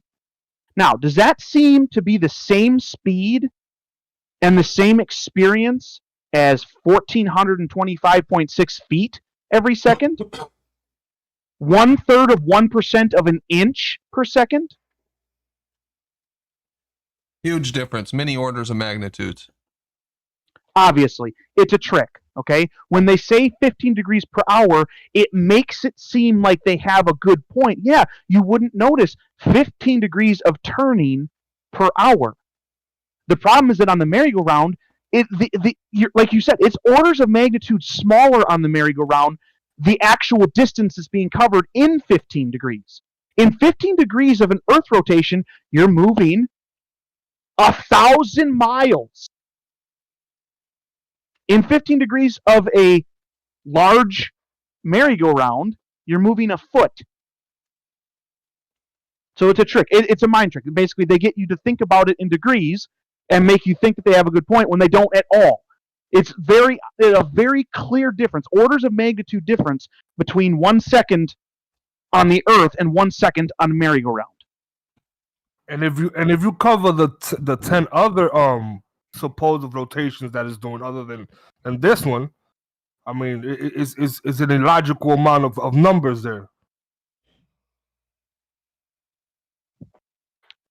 I think it's a very good point, Bob, because this is one of the tricks that they pull on us all the time. And basically, it like if you increase the size of the merry-go-round, I mean, you can keep increasing. Obviously, it's 1/1000th or whatever it is of the Earth. No, it's more than that because this is feet and that's miles. But way more than that actually. But if you increase the size of the merry-go-round, basically, this 15 degrees per hour is going to seem slower and slower as you make this merry-go-round bigger and bigger. So, of course, if you take like there's like 5,820 feet in a mile, okay? So that's like that 1 mile circumference is an order of magnitude larger than what we have right here for the merry-go-round. Now take that and multiply it by 24,000, and that's how many feet you're looking at. A difference, basically, between these two sizes. As you make the thing bigger that's turning, you're making the 15 degrees seem longer and longer, or slower and slower, basically. It'll seem slower and slower because the 15 degrees will be representing more and more distance actually moved. Does that make sense? Yeah, it does. It does. Okay. Yeah, the smaller things are, the quicker they turn, the bigger they are, the slower they tend to turn. Well, that's not really my point. My point is that as you make the object larger, like taking it up to the size of the Earth, even though it's still 15 degrees, it's still the exact same amount of degrees because a circle is only 360, no matter how big you make it. Okay, see, that's the trick. Basically, is they're able to make both things seem similar by using the constant measurement of degrees rather than using the actual measurement of distance. Okay, so 15 degrees per hour, they make it seem like they're making a good point. 15 degrees per hour isn't that fast, but there's a huge difference in the speed between 15 degrees per hour for a planet and 15 degrees per hour for a 24-foot merry-go-round. Right. They do the same thing like when we argue about Coriolis. And I'll even bring it up here in a minute. When they say, well, on my from Anchorage to Mexico City example, it's only, whatever degree per hour that the plane has to make up. but it doesn't matter what size. Yeah, if the plane were on this little merry-go-round, right? That's not very far. That's not very much to make right. up. But the plane on Earth, for the plane, that's a long way. That's a lot of speed. For a human, 1,425 feet every second is a long way. See, 1 degree, that's not a measurement of something. You can't actually measure something using a degree. It's a representation of a measurement. So the 15 degrees for the Earth represents 1,000 miles of measurement. The 15 degrees can change, just like with this merry-go-round. The 15 degrees represents 1,000 miles in one scenario. The 15 degrees represents 1 foot in a different scenario. The degrees themselves can't be a measurement. They're a representation of a different measurement, of an actual measurement. Yep, good point. Okay, so if there's no questions further on that little trick that they pull, the next trick is more meta. Okay, and this one put on your thinking caps, because this one takes a little bit of figuring. All right, and I don't have a visual for this this one. It's you're gonna have to do it in your head basically to kind of wrap your head around it. So I'll start with, I guess, kind of where I was coming from in my head. Okay, I don't know how many of you guys play video games, but in video games, there's like 4 major that I know of. There's 4 major camera positions or camera angles for video games. Okay, there is first person, which is like your Call of Duties, your Halos, where you're basically this TV screen looks like it is the eyes of the character that you're playing as. That's a first person, like a first person shooter. Okay, then there's third person, which is like your Gears of War, your Tomb Raider, things like that, where there is the character on the screen. Then the screen itself seems to be a separate camera away from the character, usually behind them. Okay. Then there's isometric, where you're basically above all the things that are happening. That would be your, like, most of your real-time strategy games like Command & Conquer, StarCraft, Age of Empires. And then, of course, there's the side view camera for your Marios, your Sonic the Hedgehogs, things like that. Okay? So, something that I thought of years ago, and I'm sure other people have thought of this too, okay? We have first person and we have third person. What would a second-person video game look like? Okay, why don't we have second-person video games? The other day, I was thinking about this again, and I realized why a second-person video game can't exist. Okay, and that's because you are always the second person. And in fact, you have to be the second person. The player has to be the second-person view. Okay, so in a first-person game, there is the character, and that's what the screen shows, is the character's eyes, the character's point of view, and second-person view is you viewing the screen, okay? In a third-person game, there is the first person, the character in the game, the second person is you, and there's a third person holding the camera that you are viewing through to see the first person. Is everyone following me so far? Repeat it one more time. I am, yes. I could draw a picture if you guys wanted me to. Okay. Here. Am I still sharing? Yeah, I can put it back on. Yeah. Yep, you are now. Okay. I'll just there. I'll save that. Okay. So I'm just going to draw. Okay.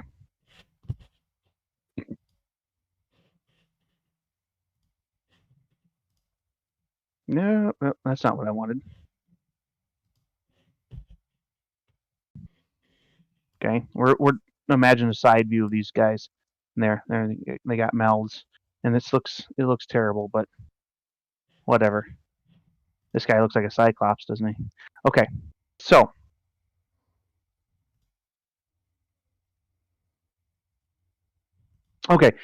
you guys can see this? Yes, we can see it. First, yep. Okay, so first person is and this is going to look kind of weird maybe. Basically, your screen is showing from the character's eyes outward, okay? That's first person. Third person is showing the character from behind, usually it's from behind, and there's a camera basically watching, and your view is basically from the camera to the third person, okay?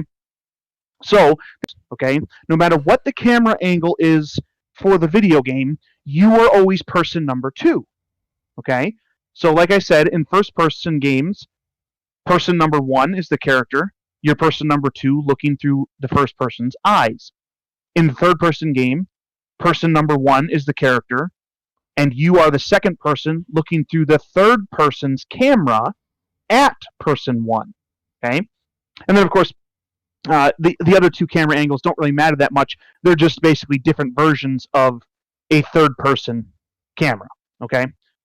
They're just basically different angles. All right, so what is the point of all this? The point is the trick that has been attempted to be pulled on me, and I'm sure plenty of other people, with a question along these lines. If a tree falls in the woods and no one is around to hear it, does it make a sound? Yes. Has anyone heard that question before, or a similar question to that? Yeah, of course. Yes, it does, and it does make a sound. Okay, it seems like a very simple answer, right? It does make a sound, right? Okay, yeah. That's a trick. You're wrong. Saying yes is the wrong answer. That's a trick question. I mean, no. Okay? I meant no. Okay? All right. The answer is also not no. The answer is that's a trick question. Okay? And here's why. What they start the question with is, if a tree falls in the woods. They do not put qualifications, stipulations, nothing on that part of the statement. It is stated as did happen. Then, in the second part of the statement, they say, and no one is around to hear it, or no one is around to see it, or basically you can just insert, if no one is around to in any way verify that this thing happened, to observe in any way, does it still do the things we expect it to do? The proper answer to the question is actually, well, did the tree fall? Were you there? Did you see it fall? They're creating a scenario that literally cannot exist. You can't know that the tree fell if literally no human witnessed it falling, either by sound or sight or one of their other senses. But by phrasing that first part of the question that way, they actually trick you into pretend land without you even knowing about it. They say, if a tree falls in the woods, okay, sounds good so far, that's a normal thing that could happen, but no one's around to hear it. Now, wait a minute. How did you find out? How did you verify that the tree fell in the first place? You stated the first part as if it happened in reality for sure, and there's no question. And then the second part, you indicated there's literally no way for anyone to verify that it ever fell. That's a situation that literally cannot exist. We are always the second person in everything that happens. Okay? That's why this made me think of that. Is that you can't have a second person video game because you're the second person. That would just be you. That would be your life. Things can't happen. We can't know that a thing happened without somebody experiencing the thing happening. Okay? We can guess that it would happen that same way. We can say that, yes, I think that did happen. But the only way we ever actually know about something taking place is if somebody was there to witness it taking place. That's how we get all of our information, is either from ourselves or other people. This thing happened. Okay?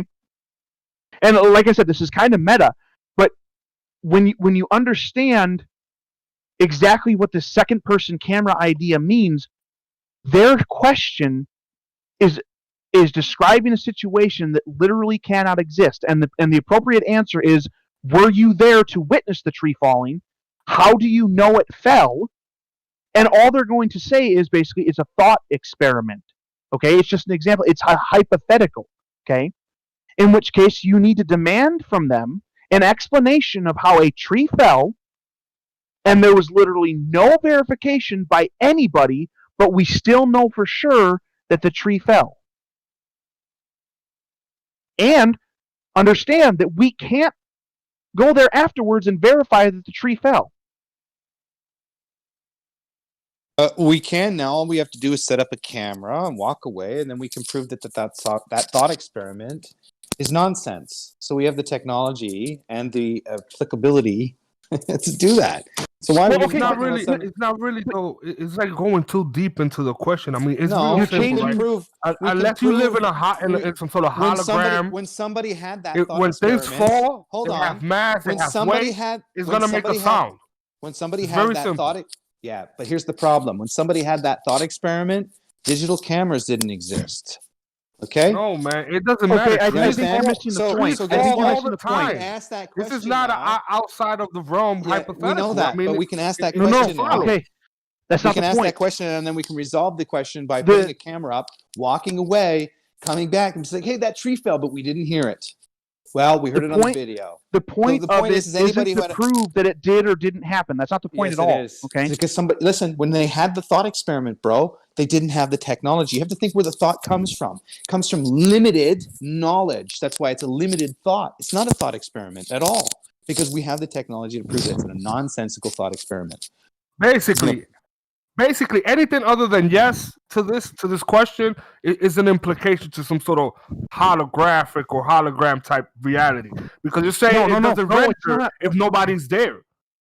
No, what I'm saying is, I'm not saying it doesn't register if nobody's there. What I'm saying is that if you engage the question as stated, they have tricked you into pretend land before you even answered the question. And and I'm saying that because the situation can't exist. Yes, and that situation, that question that they've conjured comes from a lack of knowledge. Because at the time of that question being asked, listen, even if you add the camera, then somebody was around that time that question was asked. Recording. At the time that question was asked, there was no tape recorders. At the time that question was asked, because this is Neoplatonism, this is metaphysical nonsense. That question was asked before anybody could have verified that question. Now that we have technology, I can leave a tape recorder behind, I can leave a camera behind, I can record that information. The point is the question itself comes from a lack of intelligent thought. Okay? Okay, but you can't verify, you can't answer that question, because as soon as you add the camera, it's a different question entirely.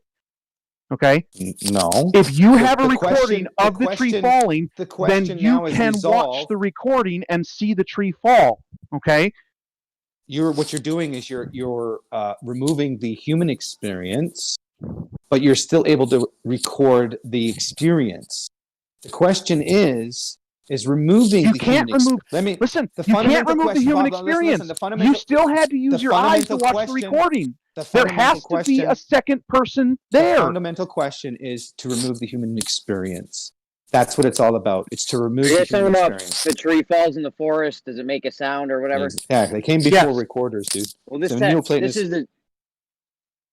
is the double slit experiment, where if we don't observe it, it does something different or whatever. No.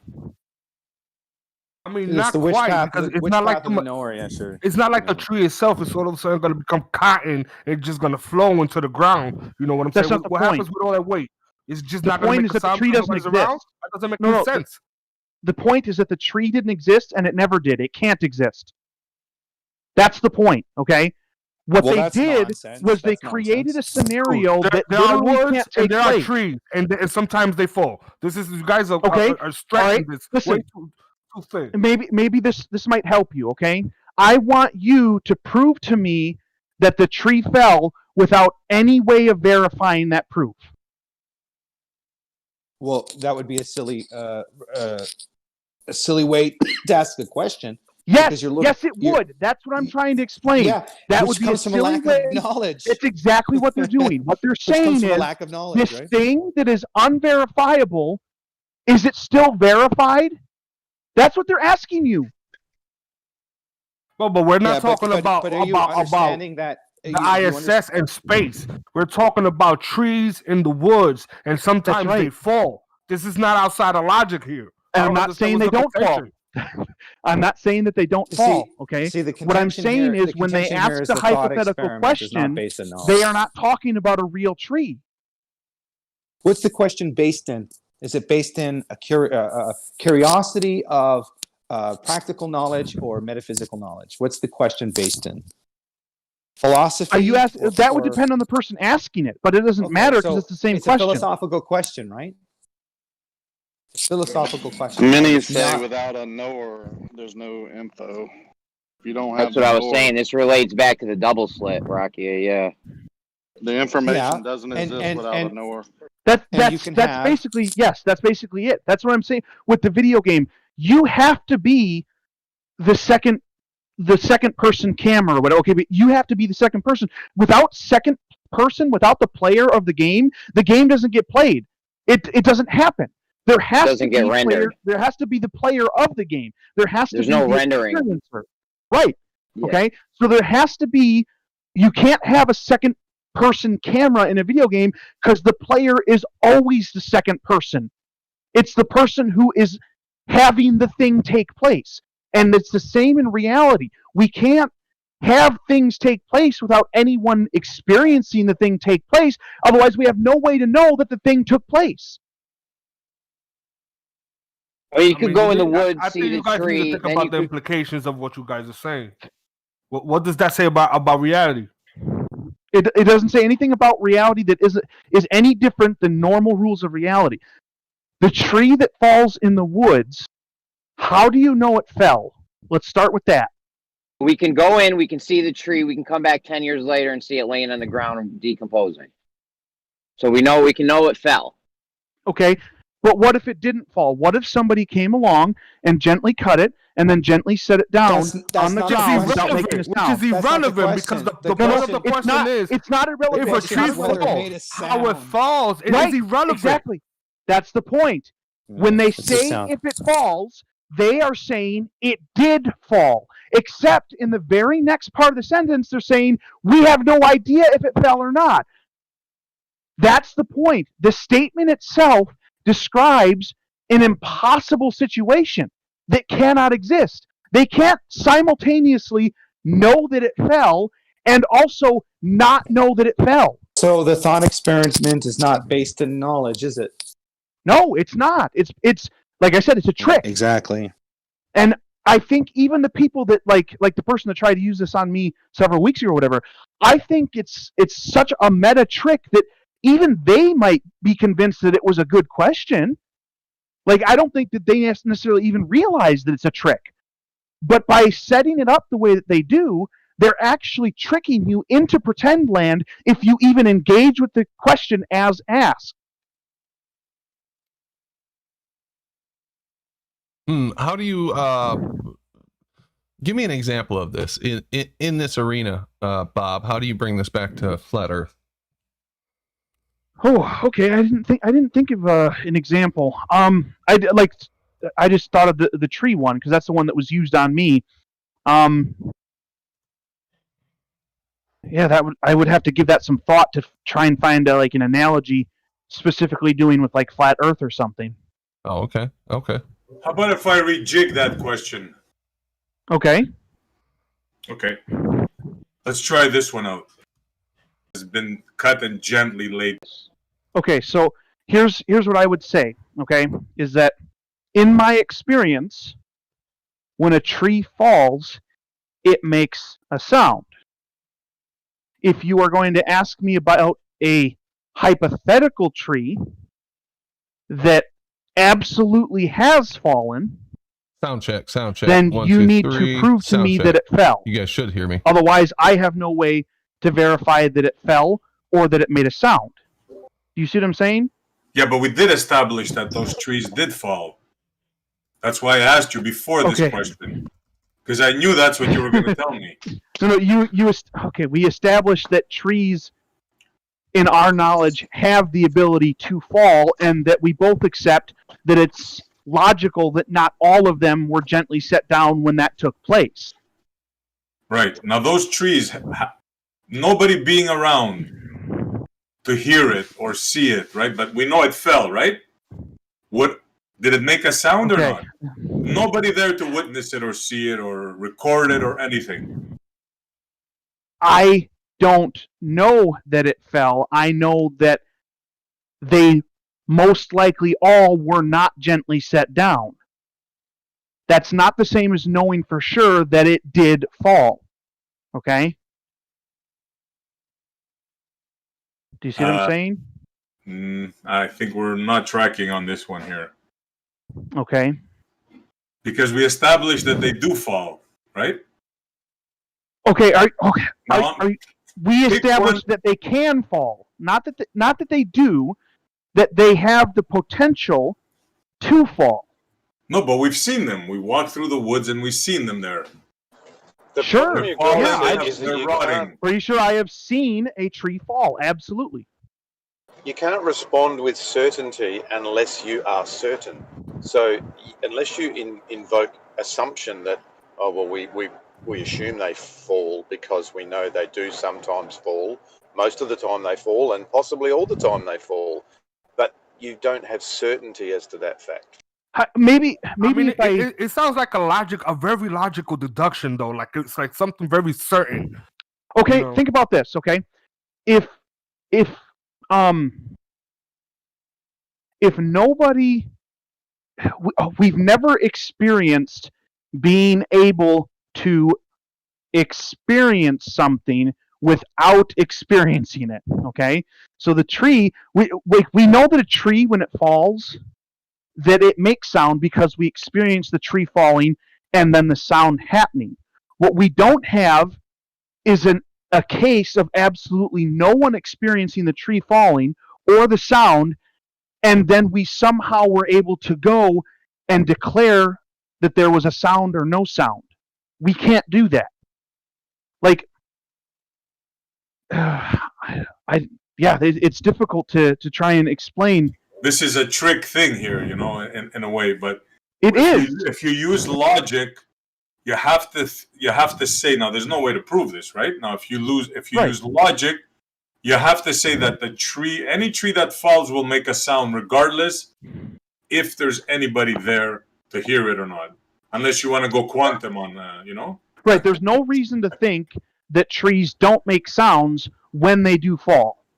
There's nothing wrong with saying that. That's a good logical thing to say, is that there's no good reason to think that they don't make sounds when they do fall. Yeah, okay? That's exactly my point. The thing is, reality doesn't always follow what's logical, and the double slit experiment showed us that. That's true as well. Yes. But that's not the same as the question that they ask, which is a statement of absolute followed by another statement of basically the opposite absolute. Okay? This thing did happen, and then conversely, or next, basically, there's literally no way this thing could have happened in the scenario I just described. So did the thing still happen?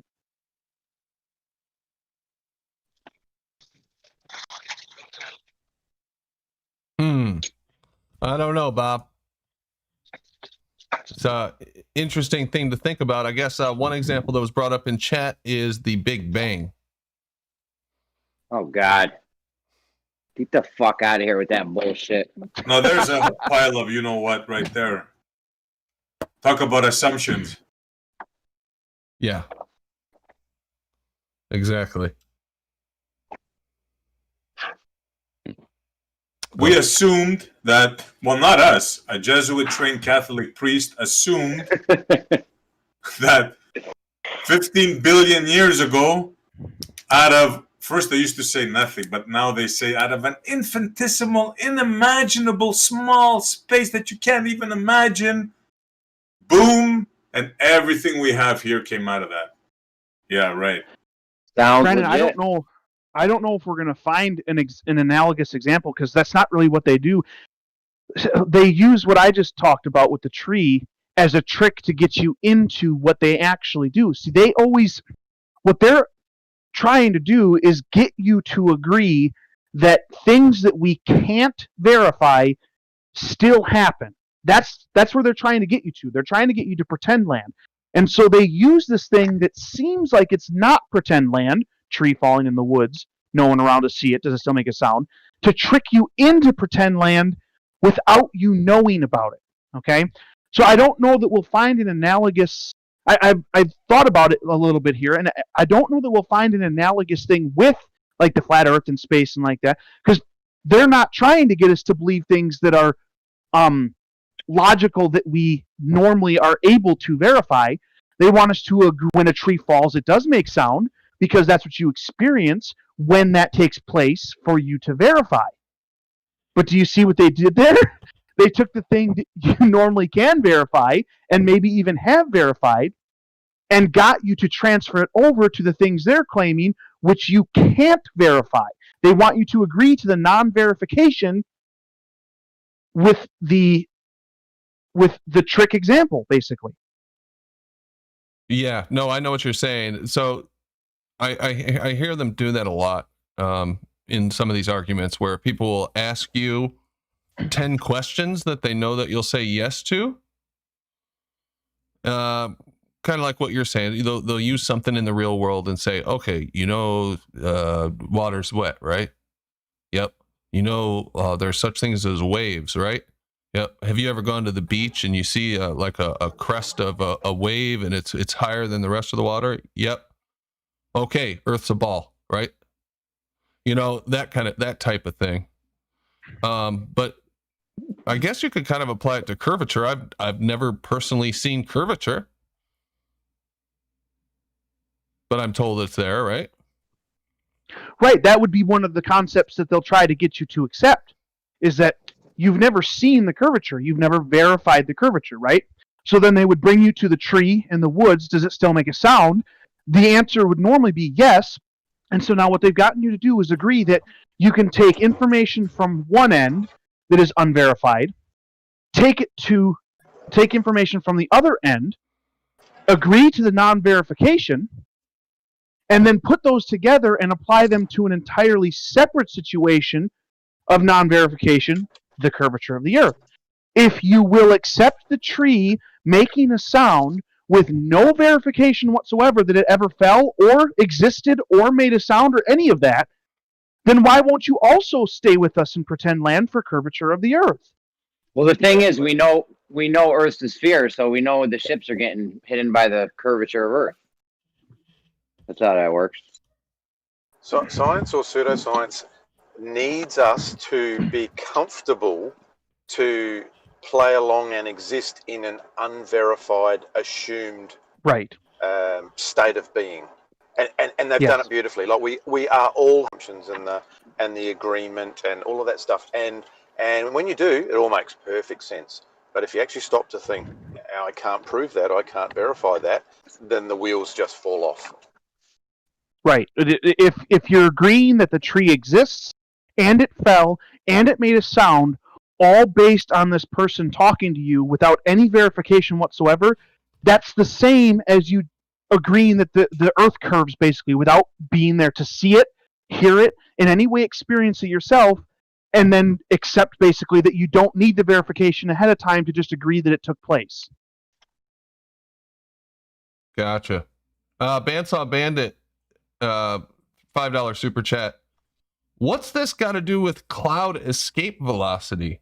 That was a question that we never got an answer to. What is the escape velocity of clouds? Phil, maybe you know. And let's see what else is going on. Oh, I think that's it. Yep. Yeah, those clouds must have, reached escape velocity and really got up there pretty high. That's meteorological amazement. Pretty amazing. I'm surprised we didn't hear anything about that in the news. Clouds at, how high was it? 350 miles above the surface of the Earth? How come we didn't hear about that in the news? They didn't get a Nobel Prize for that or anything? They got something, I think I would really like it if people would consider this idea further. The idea of second-person camera view, the idea of someone being there to experience a thing, and the concept of the way that question about the tree in the woods and the sound, how that's constructed. Like, take some more time to consider it, and then maybe we can come back on a different night and talk about it some more. But I think there's something there that it would be good for people to recognize. Yeah, okay. All right. Well, we're all about confirming what they tell us, you know, and seeing practical, not only practical demonstrations, but the actual thing they're claiming exists. So I'm all about that. You know how little of that we actually get, but yeah, we'll give it some thought. Bob, we've had a couple of people join the panel since I last said anything about the panelists. Midi HC, what's up, man? Yo, what's good, Brandon? Nothing much, man. How you doing tonight? Yeah, man, chilling. I've been listening in a little bit on YouTube, and I think it's an interesting discussion. I don't want to go too deep into the forest again, but I think there are some things we could bring out of that. Mainly how the globe earthers like to stay within the realm of hypotheticals, and then it kind of like, we asked them to prove something like, okay, here's a thought experiment, here's a hypothetical, and you feel like the flat earthers getting frustrated. But I feel like they need to keep it in this realm of, it's too big, it's too far away, it's all this, unobtainable realm that we can't, it's like we can't falsify it. That's really what they want, I think. If They've you made keep an it conceptual, just like the math. Yep, they made an unfalsifiable model, and they got a lot of math to back it up, and a lot of inductive reasoning and logic, and there you go. How often, with an example of something, do you hear the first thing Rumpus will do is, okay, now imagine you're in a vacuum in an elevator shaft, traveling at the speed of light through a quasar. Like that, straight away they'll take you to imagining something to try and prove a point, instead of just keep your feet on the ground, show me a tree, and show me why it blows in the wind. Like they just can't do that. Yeah, I've heard some good ones. I've once heard, I might as well, it's not a big deal. I'll say his name. Shout out to Zanuck. He once was talking about like throwing a fish tank off a roof. Like, I don't remember what he was trying to prove, what the argument was, but I swear he got himself into like talking about he was going to do it, or he did it, or it was just, but literally that was the thought experiment. That's how you prove the globe. You throw a fish tank off a roof and then hit it with a laser beam on the way down. You gotta put some sticks in it and then throw it into the well, though. Yo, that was hilarious, Bob. You said you got some sticks, jumped into a well, and there you go. Some of these hypotheticals they come up with, juggling on a plane, just all kinds of crazy shit. Like, well, okay, can you show this to me? Well, what happens when you juggle on a plane? Like, come on, man. You know what my favorite ones is, bro? Have you ever drank coffee or had water on a plane? Yeah. There you go, Coriolis. What?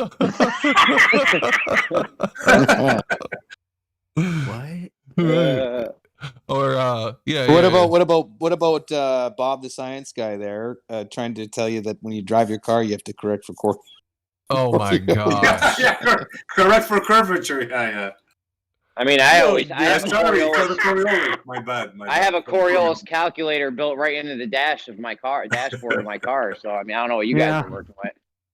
Well, a lot of these newer models I just do the math in my head. Coriolis correction built in, so you don't have to even worry about it anymore. It's really nice. I got an older model, yeah. Older model. Yeah, they come up with some stuff, that's for sure. There is one observation you might want to do for a show if you got anybody in Australia, and it's something that I wanted to do, but I don't know anybody in Australia. But I'm in North America here, and there was a observation done by Smarter Every Day, which is a very well known YouTube channel.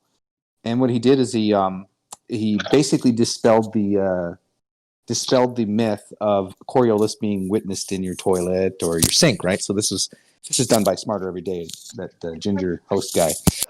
But what he did is he took two swimming pools, relevant, the size is irrelevant, but basically two swimming pools, and then he suspended it from the air. But he had to get two types of pools that would drain from the center position. And when he did that, he said in the north, when you drain the pool in the north, it would rotate counterclockwise, and then in the can't remember. Yeah, I think it's counterclockwise, and then in the south it would be clockwise, right? And he said that's how we prove the Earth rotation. So in this Smarter Everyday observation, he had 2 different locations to try the observation in. The thing with the observation that is not talked about, because it's a construct based on a presupposition. If I build a swimming pool, if I put water into it, if I drain it, if it goes in that direction, therefore Coriolis. Right? That's the building the horse to fit the saddle, so to speak. But correct me if I'm wrong, the water draining would create that particular circle vortex, right? But you don't have to go that far, bro. I know, but how do you determine the difference of Coriolis and the vortex of the water creating the spin? No, but they got you talking about water, bro. That's their field. What I tell them is, look, no, I know, the but it goes right Coriolis down. effect is a visual effect. It cannot affect anything. How could something visual make something move? No, I know. What they're doing in the Smarter Every Day is they're claiming that they've done this two different locations on the sphere, right? You get 2 different results. Therefore, it's the water is leaving the Earth rotation, causing the Coriolis effect. Bull. But I call bull. Flat out bull on it. Exactly. But the thing is they never discuss. See, they try to alleviate the directional spin of water by having it supposedly go downward. But the idea is that it's still, and when they claim they left them alone, let them stationary, like for a day, whatever, the water was all still, they filled it up and let it rest, and then pulled it out. The point is that how can you determine that because of the vortex of the rotation is caused by Earth spin, and not you pulling the valve out and releasing the water when you do so? How do you decide? Yeah, exactly. Did you pull it to the left a little bit, to the right? I mean, it's ridiculous. There's no correlation there whatsoever. That's what I mean, right? So it's like I've done it in a sink. You can create the vortex in any direction you want just with a flick of your finger. Yes, of course you can. That's why he goes ahead and tries to make it legit Smarter Every Day by dispelling the myth that looking at a sink or looking at a toilet, he tells you that toilets are made not all equal. He tells you that the jet, the propulsion of the water coming out will cause the rotation. So he's honest. But then when it comes to his actual big experiment, he's not. He tries to portray that he's honest, but he's not actually telling us how he determines that it's Coriolis calling the vortex spin or him pulling it out causing the vortex spin. Right? So it's just kind of that one little detail that everybody overlooks what the cause is. Because is the water spinning in the containment? No, it's flat and resting. So you go up and you disturb it by pulling out the nozzle, therefore causing a change to the water. Yeah, this is kindergarten stuff, bro. But I know that, but they have it on Smarter Days, so they try to mask it as a big deal, a big important observation, because one guy's in North America, one guy's in Australia, and we're going to put the Coriolis myth to bed, right? That's the whole thing. But then if you look at the experiment, the one main factor, the driving change in the factor is the human being pulling the plug. Do we have anybody in Australia on the panel? Currently in Australia? Effie, aren't you in Australia? Please, seriously, you asking that question seriously? I know. I get Brits and Australians mixed up sometimes. I really do. You're so American. I know. I'm an idiot. Yes, I'm a dumb American. Yes, for sure. Brandon, you have a couple of us. Well, you got one here right now. Bansaw's in the obviously in the chat, so you got 2 of us. Let's do an experiment right now. Are you by a window? Because I'm by a window. Look out your window. And I'm in my car, but yes, I'm looking out the window. Okay, yes. All right. Can you tell if the Earth is moving? Under my car, yes. Oh yeah, you're in a moving car, so this won't work. We'll have to wait till you're. Well, I mean, I can look out my window and I see the sky moving, so therefore that means we're moving. Boom, done. Yep, I see the sky moving too. So we have just confirmed in multiple locations and on multiple continents. That the sky is moving. Now I've stopped. Yes, it is moving here in Australia as well. Yes. All right, there we go. go. Don't we deduce? Now that we know the sky's moving, we know that we're really moving under it. Oh, Any one of you Is that how that works? experiencing the sound barrier breaking, any window shattering near you or anything like that? not right now. No. Not this morning, no. Not so far. Yeah, that water thing, that was one of the excuses we collected for the amazing Velcro atmosphere a couple weeks ago. They said every time you take a dump in the toilet and flush it, you see the Coriolis. They still no, use that was for the that was for the atmosphere moving in step with the surface of Earth. Oh, that's right. Right, because Jeremy, I was gonna ask you because like, they don't still use the Coriolis toilet thing? Is that I thought they? Right. I got sent that from one of those half-ass Glovers at Jose's about, I don't know, like a month or two ago. Yeah, but the Gem Panda people, they're not going to use that, right? No, they don't. Past. No, Yeah, but they the use hurricanes. They use hurricanes. They do use hurricanes. Yeah, I heard Kosho say that before. They do use hurricanes, yeah. That one is It's an actual spin, extraordinarily dumb, in my opinion. No That- offense to yeah, anybody. that's an no, yes offense. That shit is stupid, and you should be ashamed of yourself. Exactly, because there's so many other things happening with the atmosphere, with the hot and cold. I mean, that's what they tell creates storms, right? And tornadoes. Hot front and a cold front collide, and it creates a vortex, and it spins. So how did you tie Coriolis to hurricanes exactly? Well, the path of the hurricane. Are they saying it's the path of the hurricane or the actual spin? Because the hurricane The actual spinning, spin, bro. The actual the spin. hurricanes. Yeah, the hurricane spinning is actual spin. That's not an apparent thing. That's actually spinning in a circle. Yeah, good point. They've told me word for word, in the northern hemisphere it spins one way, and in the southern hemisphere it spins the other way. Do you know the Coriolis effect you would need to have that hurricane deviating so much that it spins back on itself that quick of the wind of the hurricane? I could see if they tried using the hurricane path as Coriolis, that might make sense, but not the actual spin of it. Here's a question for you guys. If you had a Velcroed atmosphere attached to a spinning ball, would the atmosphere spin faster at the surface of the Earth or slower? Well, they say it's spinning faster the higher you get up on Earth. So That's it's what I total mean. opposite. You would expect to see it get slower as you got up. That's right. But they say it's going faster as you go but up in on Earth. That's right. So it's not gravity. It's not air stuck to the Earth now, or air stuck to the Bro, spinning ball, is it? It's fluid dynamics, bro. You just don't understand. Hey, can you guys here, Tell me about fluid dynamics. Yeah, go flush your toilet. You'll figure it all out, man. Flush. Come on. Take a poop. Yeah, go take a shit, flush the toilet, and bam. Yeah. Haven't you ever put your hand out of a car? Come on, Data. You ever seen trash Yeah, blowing on the side of a road? You know what I like is, why does water go down when it's on a mountain? I said, well, is the mountain slanted? Water's always trying to seek the lowest elevation it possibly can. Do you know why? I do. It's more dense than the air, so it wants to go down. Water's expansive. It's in the process of entropy, order into chaos by the evaporation process. It's always pushing outward. It's an expansive property. It's a pressure-driven property. Is water. Hey guys, So when you contain it, it will push against its walls and then find equilibrium. Right? If it Yeah, rains water and conforms no to one's this. around to see it, do things still get wet? Water conform. Wait, what'd you say?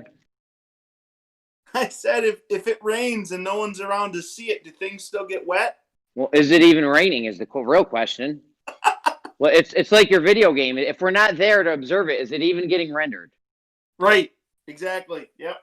You know what I mean? It might not even be. I would say it is, because there's a difference It's a between little bit knowledge. different, but yeah. It's a difference between knowledge and not having knowledge. In other words, we have facts that accumulate that when things are wet, they're wet, and that besides our mental processes of thinking, things happen without our thought process. That's the knowledge that we have. So if you apply that knowledge, which are the facts that it does rain, and it's irrelevant what we think about it. You start to realize that there's good questions and there's really dumb ones. Yeah. And the ones to think whether things are being rendered because of your thought process means that you're not understanding that it's independent of your thought process. That's No, the it's difference. not because of your thought process. It's because of the knower. You need a knower. The Like world a is double slit. the world is independent of your Described thought as process, wet bro. because someone The world described it doesn't as wet. operate in your thinking. The world doesn't give a shit about the way It's you not. think It of has it. nothing to do with thinking. It's about Right. observing. It's Yeah. knowing. But you're observing that process, but that process is irrelevant of your thoughts on it. Understand? But if you're not watching, you don't know if that process happened or not. So that's the difference between knowledge and being dumb as fuck. We have knowledge. That knowledge says the facts are is that when it rains, there's a cycle independent of our thought. Whether or not you're there to witness it is not the question at hand, because the fact is that it does do its process independent of our thought. There you go. I think What's your thoughts on the double slit then, Data? So again, it's a conjured man-made thing. First of all, it's a natural phenomenon or man-made phenomenon, right? No, it's not. Oh, yeah, it is, because No, if we go, let me finish. At the phenomenon itself, You're wrong off the jump. Let me finish, dude. The phenomenon is naturally observed in reality, but the double slit is a conjured construct of that natural phenomenon. In other words, we're not taking an object in reality and shining light through it because we're not observing that. Now, do we observe diffraction? We observe light bending around edges and things like that for sure. Okay, but we are emulating what we see in natural phenomenon. That's right? what you do in a science experiment. Yeah, exactly. What you're doing, right, is emulating reality. But reality, it's still a construct of what's happening. You have no control over what you think of it. It happens independently of your thought. You're just trying to finding out how it works. Yeah, but it's independent of what you think of it. In other words, it happened regardless. Okay, so what you think about It it happens different. No shit. Why would you even have to bring something up like that? That's like because there's a difference between knowledge and being a dumb idiot. In other words, you have facts that you can go to. You can have facts to go to that are repeatable, demonstrable, right? They're facts. We can agree upon You have them. no way to determine what happens when someone doesn't experience a thing because there's no way to know. So it's when no one's independent of experienced it. But listen, facts say that things go on in the background regardless of your independent thought on the matter. In other words, your independent thought is not actually what's going on in reality. You're using that because word reality facts, is it the seems like reality way is more independent. strongly than it deserves. But okay. Reality is in facts would be what facts would be is that is the ground wet? Yes, the fact is the ground gets wet. The fact is that you're not observing it is not the issue here because it's independent of what you think of it. The ground will be wet because it's wet. We can observe it. It's a fact. If you remove the reality is. If we remove, let me finish. If we remove if you remove the human, if you remove the human from the idea, it doesn't mean the fact is not true. The fact is when it's wet, it's wet. The issue is the hypotheticalness of it. In other words, your thoughts are independent of reality, guys. Doesn't matter what you think the moon's doing. Doesn't matter whether. No one here says it's not. Well, the thing is, your thought process you're still is going? not based on knowledge. If you're going to think of a thought that has no basis in fact, right? If you're going to have a thought that's not based in fact, then what kind of thought is it? It's not based in knowledge, right? I don't even remember what I was going to say now. I've got a question for you guys. Why aren't there any hurricanes around South America? Is there no Coriolis there, or could there be some other dynamics involved in what creates hurricanes and why they do what they do? It's always Coriolis. Coriolis. What's the extreme What about in February? What's the extreme temperature differences in that place? Because there are some places in the Earth that don't have the kind of moderate changes, let's say, in weather. Like, in other words, some places in the Earth have pretty much awesome weather all year round. I mean, there aren't tornadoes in Alaska, are there? I don't know. Are there? True I'm enough, not right? sure, but it's never a place I think that I've thought about having tornadoes. Like, I think that like there are certain weathers that just don't generally take place in certain places on Earth. I think that's a real thing. I mean, do they get snow in South America? Good question. I don't know, man. They have. I mean, has every place in South America been recorded as having experienced snow at least once in recorded history? Like, or are there certain places that just don't get snow? There are the highlands and there are mountains in Colombia and Ecuador, I'm reading. And countries such as Bolivia, Peru, Argentina, and Chile are well known for snowfall in the winter. Okay. So, well, correct me if I'm wrong, but obviously the tornadoes, like in Canada, we have pretty big tornadoes, right? Okay. In the prairies. So there's a particular weather pattern in, let's say, Alberta and Saskatchewan and Manitoba that are prone to, so there are specific locations that are prone to more intense weather changes.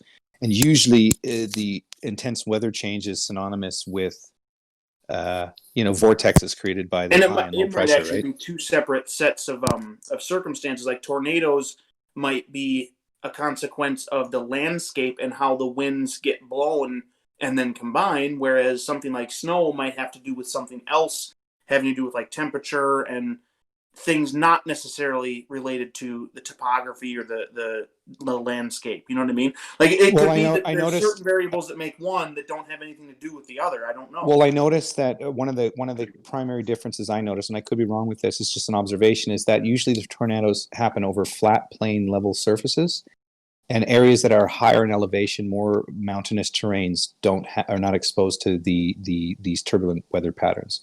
That is another correlation that I find between tornadoes and whatever, is that they're usually happening over and do flat hurricanes plains. ever start over land, or are they always produced in the ocean first and then move to land? I think that's just based on the former. I don't know, actually. That's a very good question, but I think it obviously would be correlated to the ocean, right? More so. Yeah, I mean, all that's weather based. They're not saying that hurricanes are caused by Coriolis. They say in the direction that they spin are that's caused by Coriolis. Well, they say that's not true either. They say the hurricanes are going in a straight path, but because the Earth is rotating, it's making it spin, right? Right. It's ridiculous. No matter how they say it, it's all just weather based patterns. High pressure, low pressure, where the fronts are coming from in that area. Everything's pressure driven. That's right. Yeah. Hey, Kosho, blow our mind and tell us what we're misunderstanding about why hurricanes are caused by Coriolis. Partially correct. It's the pressure differences, which are generally from south or from the equator and then outward, so upward in the north and southward in the south. But if they were just going in directly northward, they wouldn't turn to a hurricane, would they? You know how I would definitively prove Coriolis to someone? I would show them from the inertial and the non-inertial frame, and I'd be like, "Look, it's going straight here, and on the non-inertial frame, it's spinning. There we go. We know it's Coriolis. Boom." But here's the reality: is in both observations in the merry-go-round, the object is actually traveling straight in both reference frames. So there's no physical action or result on the physical object, right? It's appearing to curve it's appearing to curve in the non-inertial frame. But in reality, the path is a straight path for both. So both reference frame are showing a straight path. And that's it. So there's no acting force because both reference frames are a straight path. Right. No, it's not true. But it appears to curve in the non-inertial one. Any force but I'm just saying, in reality, the non-inertial reference frame in relation to that ball that's appearing to curve is due to the motion of the observer or the reference frame, not the motion of the ball. That's right. It's just two straight paths in both reference frames. The deviation is the observer, not the ball. The issue is that there isn't a preferred reference frame. So in one reference frame, it is curving, and in the other reference frame, it's not curving. But it's not. It's actually traveling straight in both reference frames. Do you understand? There's not an actual reference frame. There's not an actual. There's not one. Okay, so if you had, reference frame. You could have three observers, right? One on the merry-go-round, one off the merry-go-round, and then one observing both. In all trajectories, in all reference frames for the third observer, the path of the ball is straight. Again, there's not a preferred reference frame. So it's moving differently depending on which reference frame you're talking about. Again, if we were to add a third observer in there to observe both reference frames, one in non-inertial, one inertial, the path of the ball would be in a straight path. There'd be no acting I think force his on it. point is, I think that might be might change, but that the Yeah, there's actual no- motion is not changed in any way, no matter who looks at it. Exactly. So if we were to be in both reference frames, both of the balls are traveling in a straight trajectory. The But way it would to appear get to a curve. If you're on the rotating one, it would appear. so to listen, if it was physically curving, then it wouldn't produce the effect that you're apparently seeing, right? That's why they went to. So in other words, you need the straight path to get the apparent curve. Without the straight path, you do not get the apparent curve. Because if it was actually curving, right, then it'd be then it wouldn't be possible to have the deviation optical. It would be a That's physical why- deviation in that case. That's why it's moved to conservation of a momentum to make it physical and not just a visual effect. That they have a double speak. It hasn't moved to that. That's what it's always been. But regardless, there's not one preferred reference Oh, frame. no, it So hasn't if you're, been. if you're a person tossing a ball, Montreal, you don't know shit. What are you talking about? Shut up. if you're a person tossing a guys, ball in the air on a truck, Guys, let Montreal, Coach if Show you get do it out. anything, you'd be dangerous. Let Coach Show get it out. Come on, guys. if you're a person on a truck tossing a ball up in the air, up and down, and you're viewing that same ball out from outside the truck, the path of the ball, it's not making two different paths. It's always the same path. But that same path to one person looks like an up and down path, whereas to the other person, it's going to look like a zigzag across the road. And if there was someone outside the earth, it would look even more bizarre. So it really depends on what reference frame you're in. And if you were the third observer watching both reference frames, you'd see that the path of the ball would be straight. There would be no physical attribute of the ball curving. The path would be a straight path. Where's the third observer? Yeah, exactly. Where the third Hold on a observer second.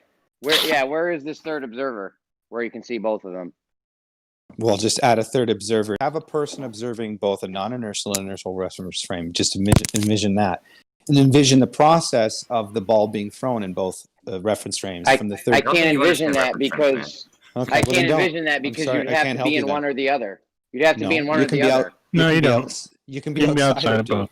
Well, yeah, you can be in a third reference frame, but you have to describe what that reference frame is. So the person who's on the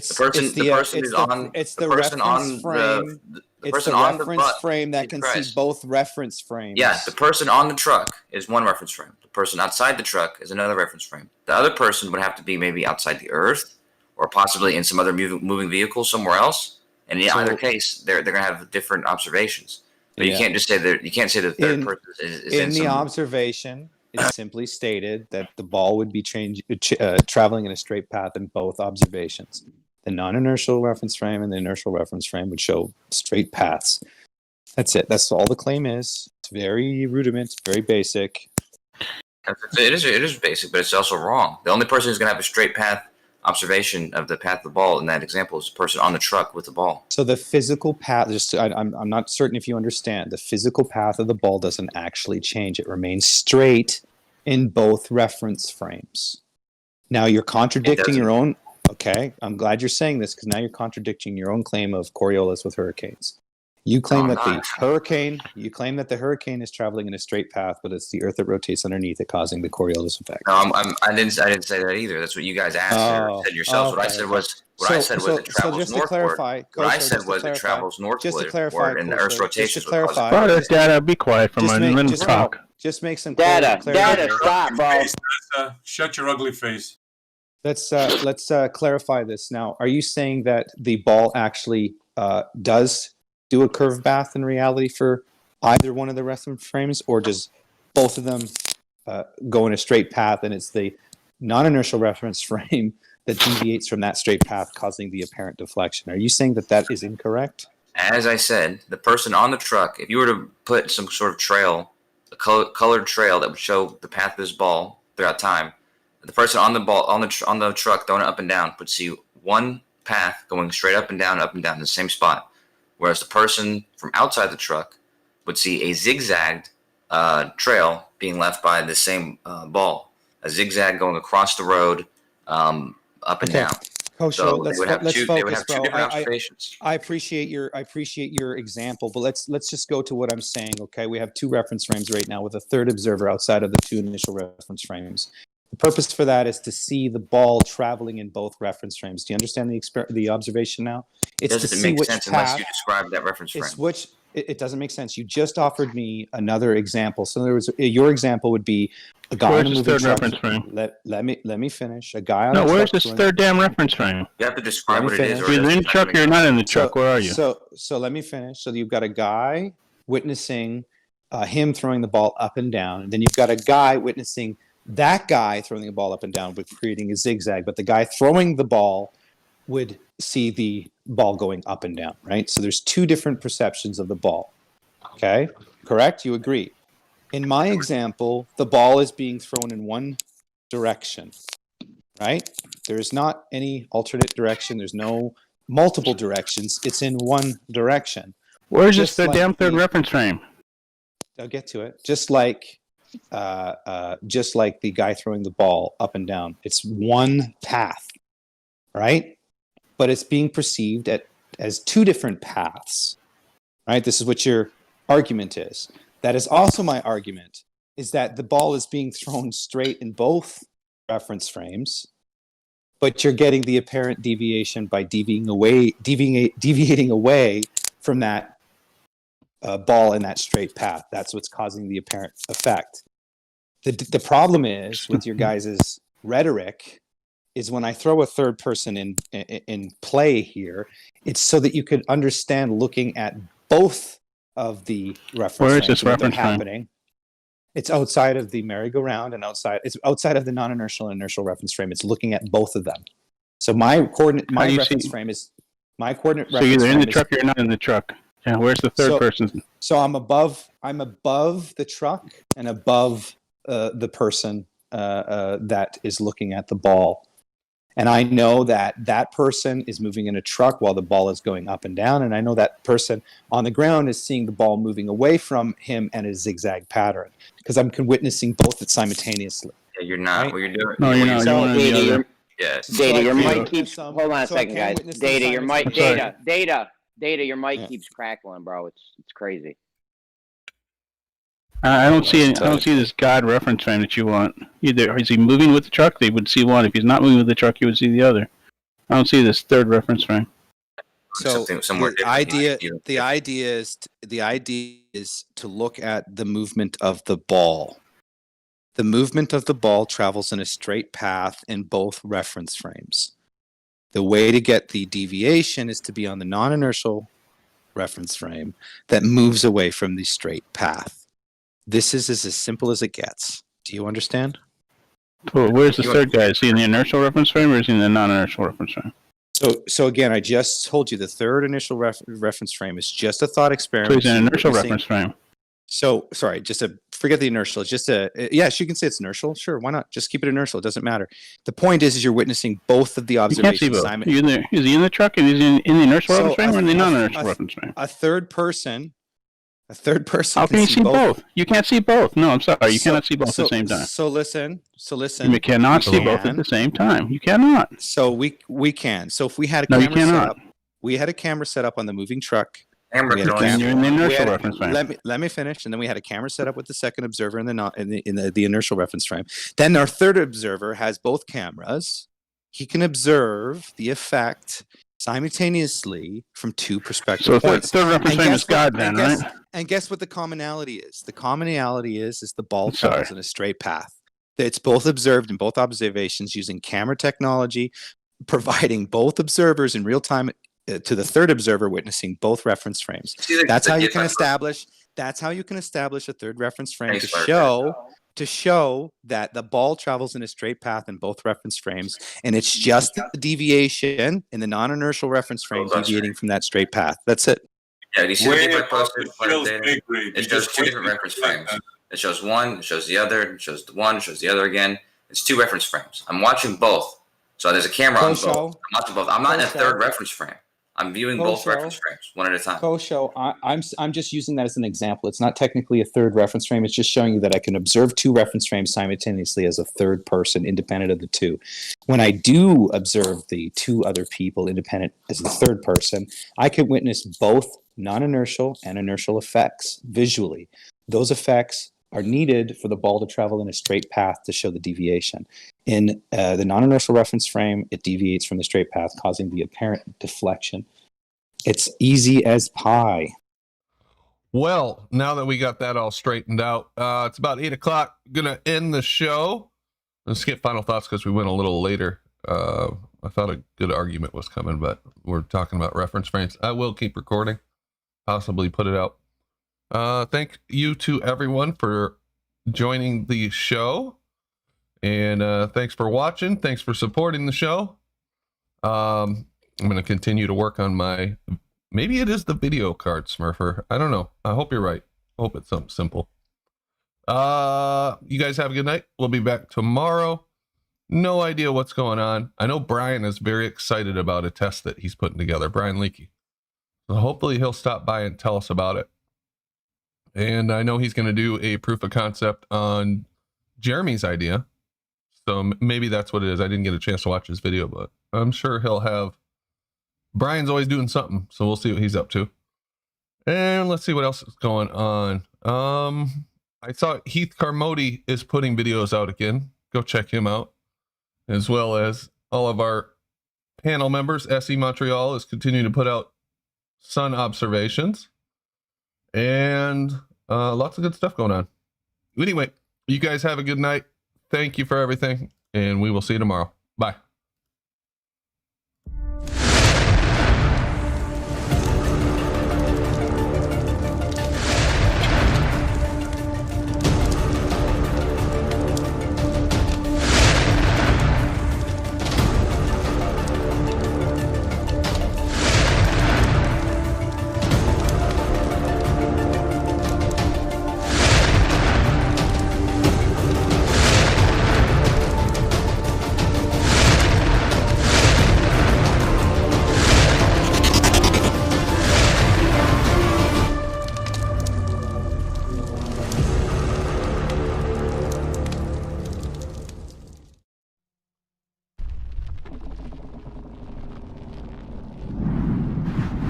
Really good. Like that toast. 5 years.